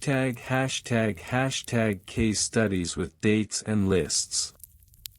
In the year 981 AD, a peculiar incident occurred in Hedeby, now a part of modern Denmark. A comprehensive cattle inspection protocol was initiated to address rampant issues of cattle theft. The Viking Council passed a series of mandates that specified the following. 1. Cattle must be branded on the left flank, with designs approved by local authorities. 2. Each owner was required to keep a detailed ledger of all livestock, including age, breed, and brand, to be submitted annually. 3. Any unbranded cattle found grazing on communal lands were deemed the property of the finder, leading to a chaotic scramble for unmarked animals. This inspection protocol, dubbed the Hedeby Codex, became a benchmark for other Viking settlements. A similar case arose in Lofoten Islands in 992 AD, where a group of cattle rustlers was apprehended due to a meticulous review of brand markings.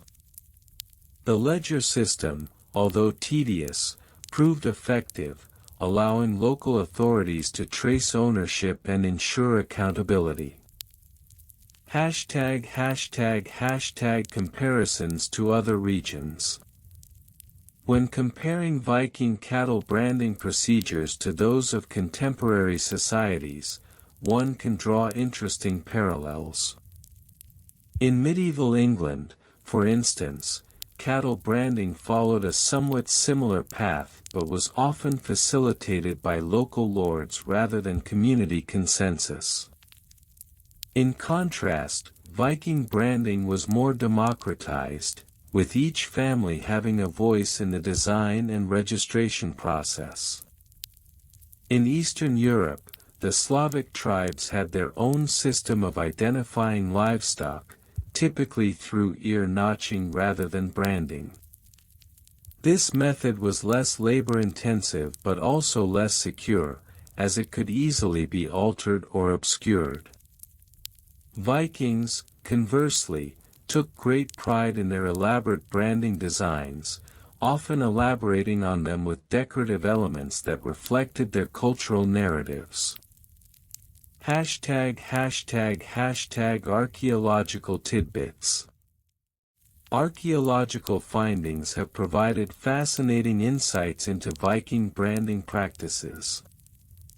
Excavations at sites like Gokstad and Oseberg have uncovered branding irons, some adorned with intricate designs that reflect the artistry of the period.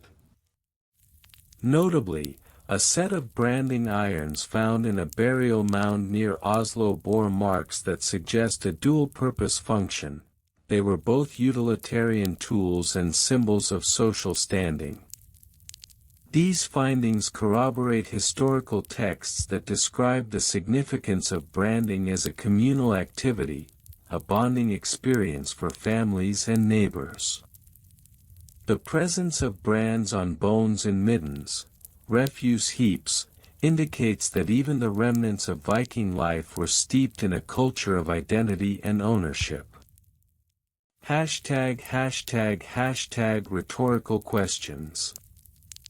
What does it say about a society that dedicates so much attention to the branding of its livestock, and how did this obsession shape their interactions with one another? Could it be that the mundane details of cattle management hold the key to understanding the very fabric of Viking social structure? ###Conclusion.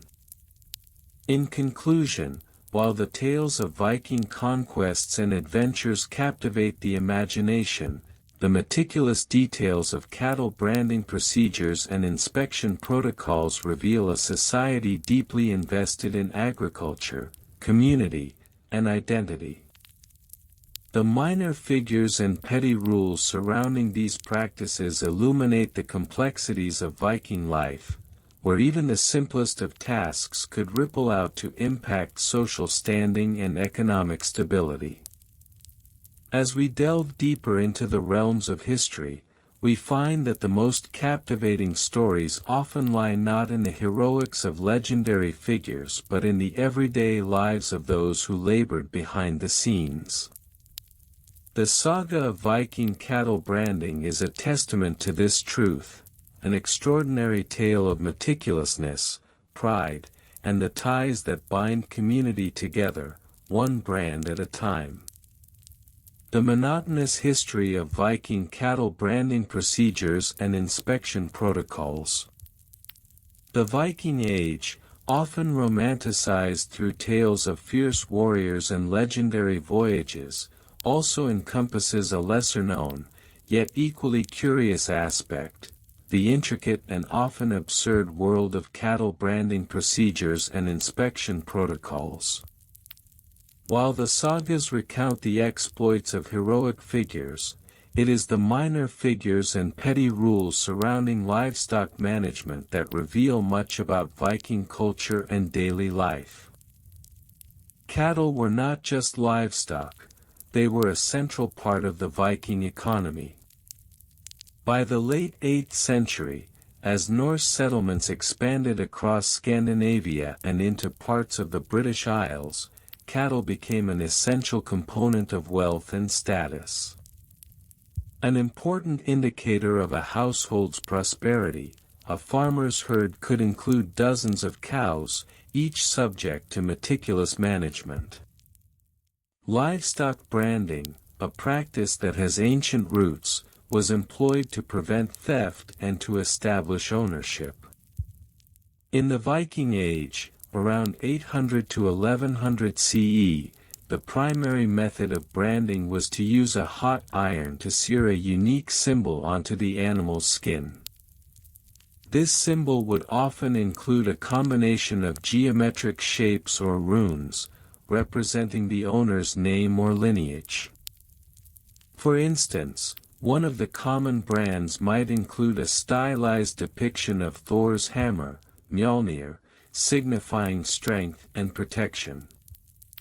Historical records suggest that every chieftain or landowner had their own distinctive brand, which was registered with local authorities, much like modern trademarks.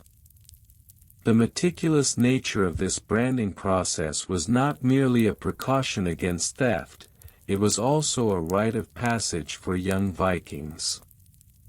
From 850 CE onwards, young men and women would participate in branding ceremonies, which could be seen as a bonding experience between families and communities. During these events, the brand would be applied, often accompanied by feasting and storytelling, reinforcing social ties and shared responsibilities among the members of the community. Inspection protocols were equally detailed and reflected the Vikings' understanding of animal husbandry. These protocols varied slightly from region to region but generally included regular inspections by local authorities. For example, in the early 10th century, the laws of the Icelandic Althing emphasized the need for annual inspections to ensure that cattle were healthy and properly branded. Inspectors, often respected local farmers or chieftains, would verify each brand against a record book. If a brand was found to be absent or unregistered, the animal could be confiscated, and the owner fined. In addition to branding, the Vikings implemented other identification methods. For instance, ear notching became a common practice, wherein a small piece of the ear would be cut off to signify ownership. This method provided a secondary means of identification, especially useful when cattle were mixed during communal grazing. Historical accounts from the 11th century, particularly from the Orkneyinga saga, detail how herding practices often led to communal pastures where cattle could easily intermingle, making clear identification crucial for maintaining ownership. As the Viking Age progressed, the legal framework surrounding cattle branding and inspections became more formalized. By the 12th century, after the Viking Age had transitioned into the medieval period, the establishment of rural parliaments and local councils further solidified these practices. In Norway, for example, King Magnus Barefoot's laws enacted around 1100 CE included specific stipulations regarding the registration of cattle brands. These laws mandated that each brand be recorded in a communal ledger, a practice designed to prevent disputes and theft. Additionally, the laws prescribed penalties for those who failed to brand their cattle within a certain time frame, highlighting the importance of compliance within the community. The impact of these branding and inspection procedures extended beyond mere ownership. They played a vital role in the local economy. In the bustling trading centers established by the Vikings, such as Hedeby and Birka, the movement and sale of cattle were regulated to ensure the quality and health of livestock. Merchants would often require proof of branding before purchasing animals, as this assured them of the cattle's provenance and legal ownership. Moreover, the protocols established during the Viking Age laid the groundwork for livestock management practices that continue to influence modern agricultural methods. The emphasis on branding, health inspections, and community oversight can be seen in contemporary farming regulations, which mandate identification and health checks for livestock to prevent disease and maintain quality standards. In summary, while the Viking Age is often celebrated for its warriors and explorers, the seemingly mundane practices of cattle branding and inspection reveal much about the societal structures and values of the time. These protocols reflect a community-oriented approach to livestock management, underscoring the importance of cattle as a measure of wealth and a cornerstone of Viking life. By examining these historical practices, we gain a deeper appreciation for the complexities of Viking society and the enduring legacy of their agricultural traditions. ### The monotonous history of Viking cattle branding procedures and inspection protocols. The Viking Age, spanning from approximately 793 to 1066 CE, is often romanticized as a time of grand seafaring expeditions, raids, and heroic tales of warriors. Yet, nestled within the annals of Norse culture lies a surprisingly detailed, albeit monotonous, history of cattle branding and inspection protocols that reflects the societal structure, economy, and even the humor of the time. While the saga of the Viking warriors captures the imagination, the minutiae of cattle branding reveals the reliance on livestock for survival, trade, and status. ### Minor figures and petty rules. In the grand tapestry of Norse history, the major figures, kings, jarls, and legendary warriors, dominate the narrative. However, it is the minor figures who often bore the brunt of the labor and the enforcement of petty rules that governed everyday life. Among these figures were the kerman, or cattlemen, who were responsible for branding and inspecting cattle. Their roles, while not celebrated in sagas, were critical for maintaining the integrity of livestock ownership. The branding process was not merely a matter of ownership but involved a complex set of regulations and standards. Each region had its own unique symbols and designs for branding, often dictated by local chieftains or community assemblies known as kings. The most common brands were simple geometric shapes, often mimicking the natural landscape or significant local landmarks. A triangle might signify the mountains, while a swirl could represent a nearby river. Minor rules dictated that any new brand had to be approved by the local ing to avoid confusion. Failure to adhere to these regulations could lead to disputes, fines, or even public ridicule, as demonstrated in the case of a certain Einar the Overzealous in 1025, who attempted to introduce a new brand featuring a rather extravagant depiction of a dragon. The local assembly rejected his proposal, citing it as too flashy for a humble cow. ### Case studies with dates and lists. One of the most illustrative case studies of Viking cattle branding procedures comes from the year 940 CE, in the region of Skane, now part of Sweden. The Skane cattle inspection records provide a detailed account of the branding practices of the time. The records list 143 cattle owned by various families, each with distinct brands and inspection results. 1. Thorfinn the bovine keeper. Brand asterisk a simple circle with a dot in the center. Inspection date asterisk April 12, 940 CE. Comments asterisk 1 cow found to have a minor hoof ailment, leading to a recommendation for increased grazing time on softer pasture.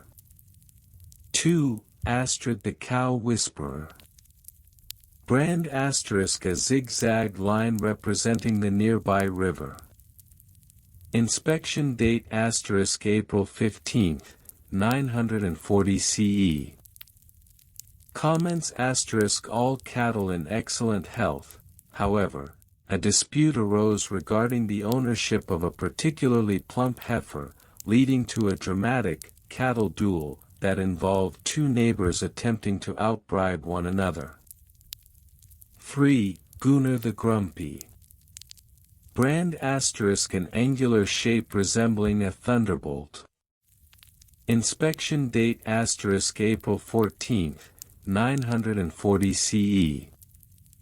Comments asterisk cattle showed signs of malnutrition due to poor feeding practices. Gunnar was publicly admonished and advised to attend a workshop on proper livestock care. These records illustrate the bureaucratic nature of cattle inspections, which were taken seriously in a society where livestock represented wealth and security.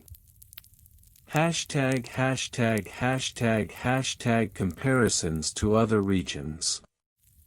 While Viking cattle branding may seem unique, it is interesting to compare it to contemporary practices in other regions. In medieval England, for instance, cattle branding was also commonplace. However, the English tended to rely more on ear tags and other identifiers, as their legal framework was more centralized and bureaucratic. The Domesday Book of 1086 provides an early example of record-keeping for livestock, focusing primarily on taxation rather than health inspections. In contrast, the Vikings placed a strong emphasis on communal involvement in livestock management. The localing served not only as a judicial body but also as a regulatory authority for cattle branding. This communal oversight fostered a sense of accountability among cattle owners, as losing one's brand could lead to serious consequences. In the Far East, the Chinese practiced a form of cattle branding as well, but their methods were more focused on the cultivation of specific breeds for labor rather than ownership disputes. The Chinese kept meticulous records of their livestock, emphasizing lineage and breeding over brand identification. Hashtag archaeological tidbits. Archaeological findings have provided intriguing insights into Viking cattle branding practices. Excavations in the Viking settlement of Ribe, Denmark, have unearthed branding irons that date back to the 8th century, with various symbols etched into them. These finds have allowed researchers to trace the evolution of branding designs and their meanings over time. Interestingly, some branding irons discovered in Norway feature symbols resembling runes, suggesting that branding was not merely a practical necessity but also a means of asserting cultural identity. These finds raise questions about whether branding in Viking society was viewed as a rite of passage or a form of artistic expression. Moreover, the discovery of cattle remains in Viking burial sites has indicated that certain breeds were favored for their size and strength. Analysis of bone structures has shown that the Norse selectively bred cattle for specific traits, leading to a diversity of livestock that reflected both local preferences and environmental conditions. Did this emphasis on selective breeding indicate a deeper connection between the Vikings and their livestock, perhaps even a spiritual bond between the cattle and their owners. ###### Rhetorical questions to hook curiosity. What hidden stories lie behind the simple image of a brand on a cow?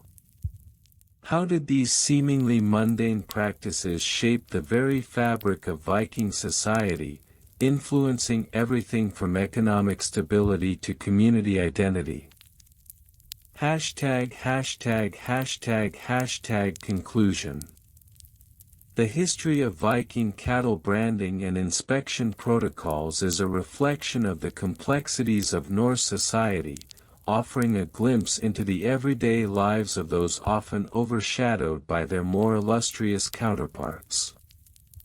While the grand tales of warriors and explorers are captivating, the reality of life in the Viking Age was filled with rules, regulations, and an intricate system of livestock management that was vital for survival. In the end, the study of cattle branding procedures is more than just an examination of a single aspect of Norse life.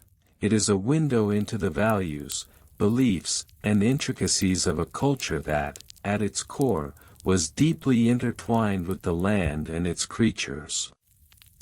The next time one thinks of Vikings, it may be worth reflecting on the cows they raised, the brands they forged, and the inspections that ensured the health of their most valuable assets. After all, in a society where a cow could mean the difference between feasting or famine, even the most monotonous details can reveal extraordinary tales. The monotonous history of Viking cattle branding procedures and inspection protocols.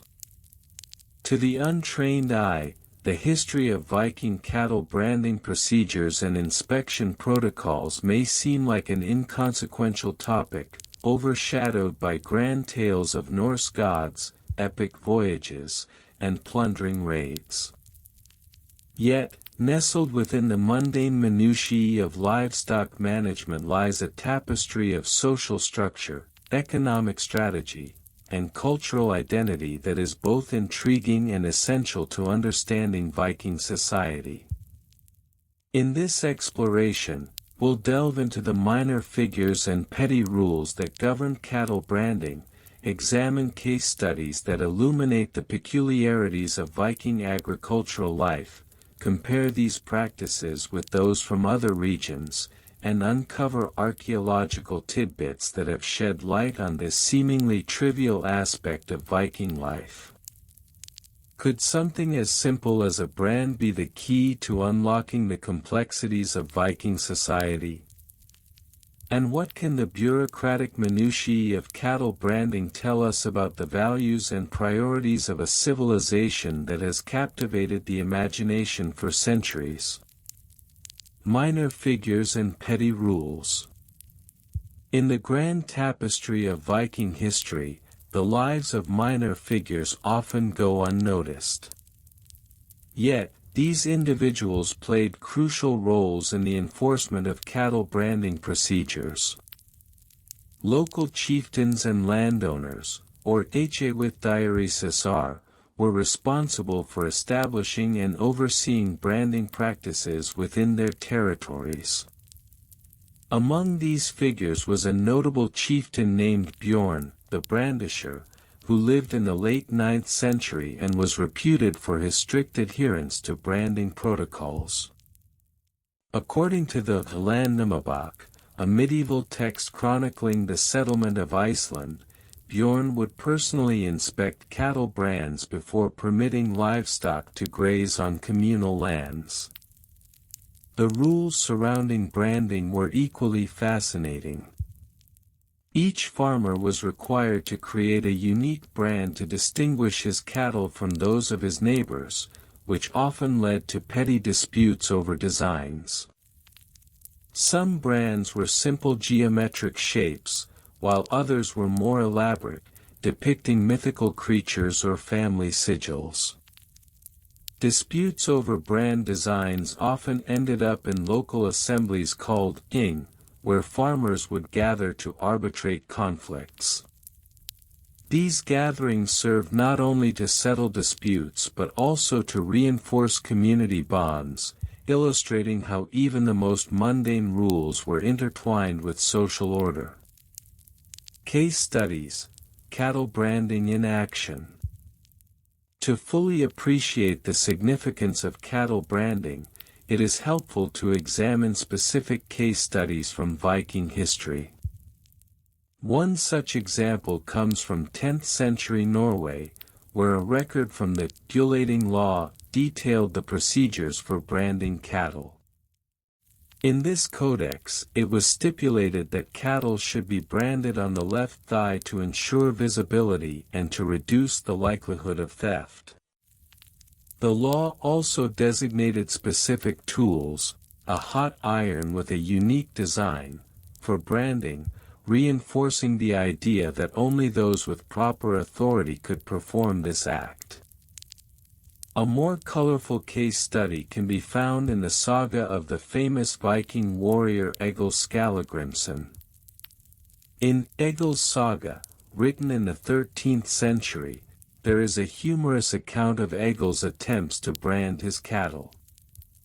After a series of mishaps that led to him accidentally branding his neighbor's livestock, Egil was summoned to the local inn to defend himself.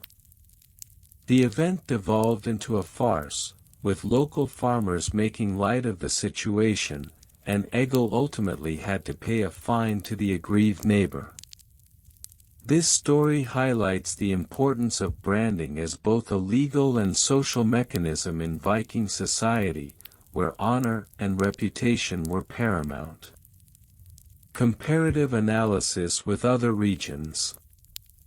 The Viking practices of cattle branding can be contrasted with those of other regions, particularly the Anglo-Saxon territories and the Celtic lands. In Anglo-Saxon England, branding was also a common practice, but the emphasis was placed on the communal aspect of livestock management. Local lords would often oversee branding during community events, reinforcing the idea that livestock were a shared resource rather than individual property. In contrast, the Celts employed a more decentralized approach. Cattle were vital to Celtic society, serving not only as a source of sustenance but also as a form of wealth. Branding was less formalized; instead, unique knots or carvings were often used to distinguish herds. The absence of standardized protocols among the Celts highlights a key difference from Viking practices, where branding was not only a mark of ownership but also a social contract enforced by law. The Viking approach to branding also bears a striking resemblance to practices in the Mediterranean regions, particularly among pastoral communities in ancient Greece. Like the Vikings, Greek herders employed branding as a means of identification, but their methods were often more artistic, incorporating intricate designs that reflected both personal and communal identities. Archaeological tidbits. Archaeological findings have provided valuable insights into the cattle branding practices of the Vikings. In 1960, excavations at the site of a Viking farm in Ostfold, Norway, unearthed a collection of branding irons, each bearing distinct marks. These tools were crafted from iron rods, shaped into various symbols that represented different families or clans. The discovery of these branding irons not only confirms the existence of cattle branding but also suggests that it played a significant role in the economic exchanges between neighboring farms. Further discoveries at Viking burial sites have revealed the importance of cattle in burial rites. In some cases, cattle were buried alongside their owners, suggesting they were viewed as valuable companions in the afterlife. This notion is echoed in the Volsunga saga, where the great hero Sigurd is said to have commanded cattle to accompany him into Valhalla. Such findings underscore the profound cultural significance of cattle in Viking society, extending beyond mere property to symbols of status and identity. Rhetorical questions, curiosity hooks. As we contemplate the minutiae of Viking cattle branding, one must wonder, what hidden stories lie behind the symbols etched into the flesh of these animals? And how did the seemingly simple act of branding shape the very fabric of Viking social and economic life? Conclusion. The history of Viking cattle branding procedures and inspection protocols may seem monotonous at first glance, yet it reveals a rich narrative woven into the larger tapestry of Norse culture. The minor figures who enforced branding rules, the petty disputes that arose from them, and the case studies that illustrate their importance all contribute to a deeper understanding of Viking society. By comparing these practices to those of other regions and examining archaeological findings, we can appreciate the complexities of a civilization that has long captured our imagination. In the end, perhaps it is the mundane details, the brands that marked ownership, the disputes that revealed character, and the protocols that ensured order, that truly illuminate the Viking spirit. So, the next time you hear a grand tale of Viking adventure, consider the quiet, steadfast cattle behind the legend, and the intricate web of history that binds them to the hearts and homes of those who came before us. And that's a wrap. Today, we unraveled the mysteries of the universe, from black holes to cosmic dust. Who knew space could be such a stellar conversation starter? Here's a surprising tidbit. Did you know that a spoonful of a neutron star weighs about as much as a mountain? Mind-blowing, right? If you enjoyed this cosmic journey, don't forget to hit that like button, subscribe for more mind-bending content, and drop a comment to let us know your favorite space fact. And if you're hungry for more, check out our related episodes on time travel and alien life. Trust us, you won't want to miss them. Lastly, turn on loop so this episode can repeat until you drift off into your own cosmic dreams. Sleep tight and see you in the next one.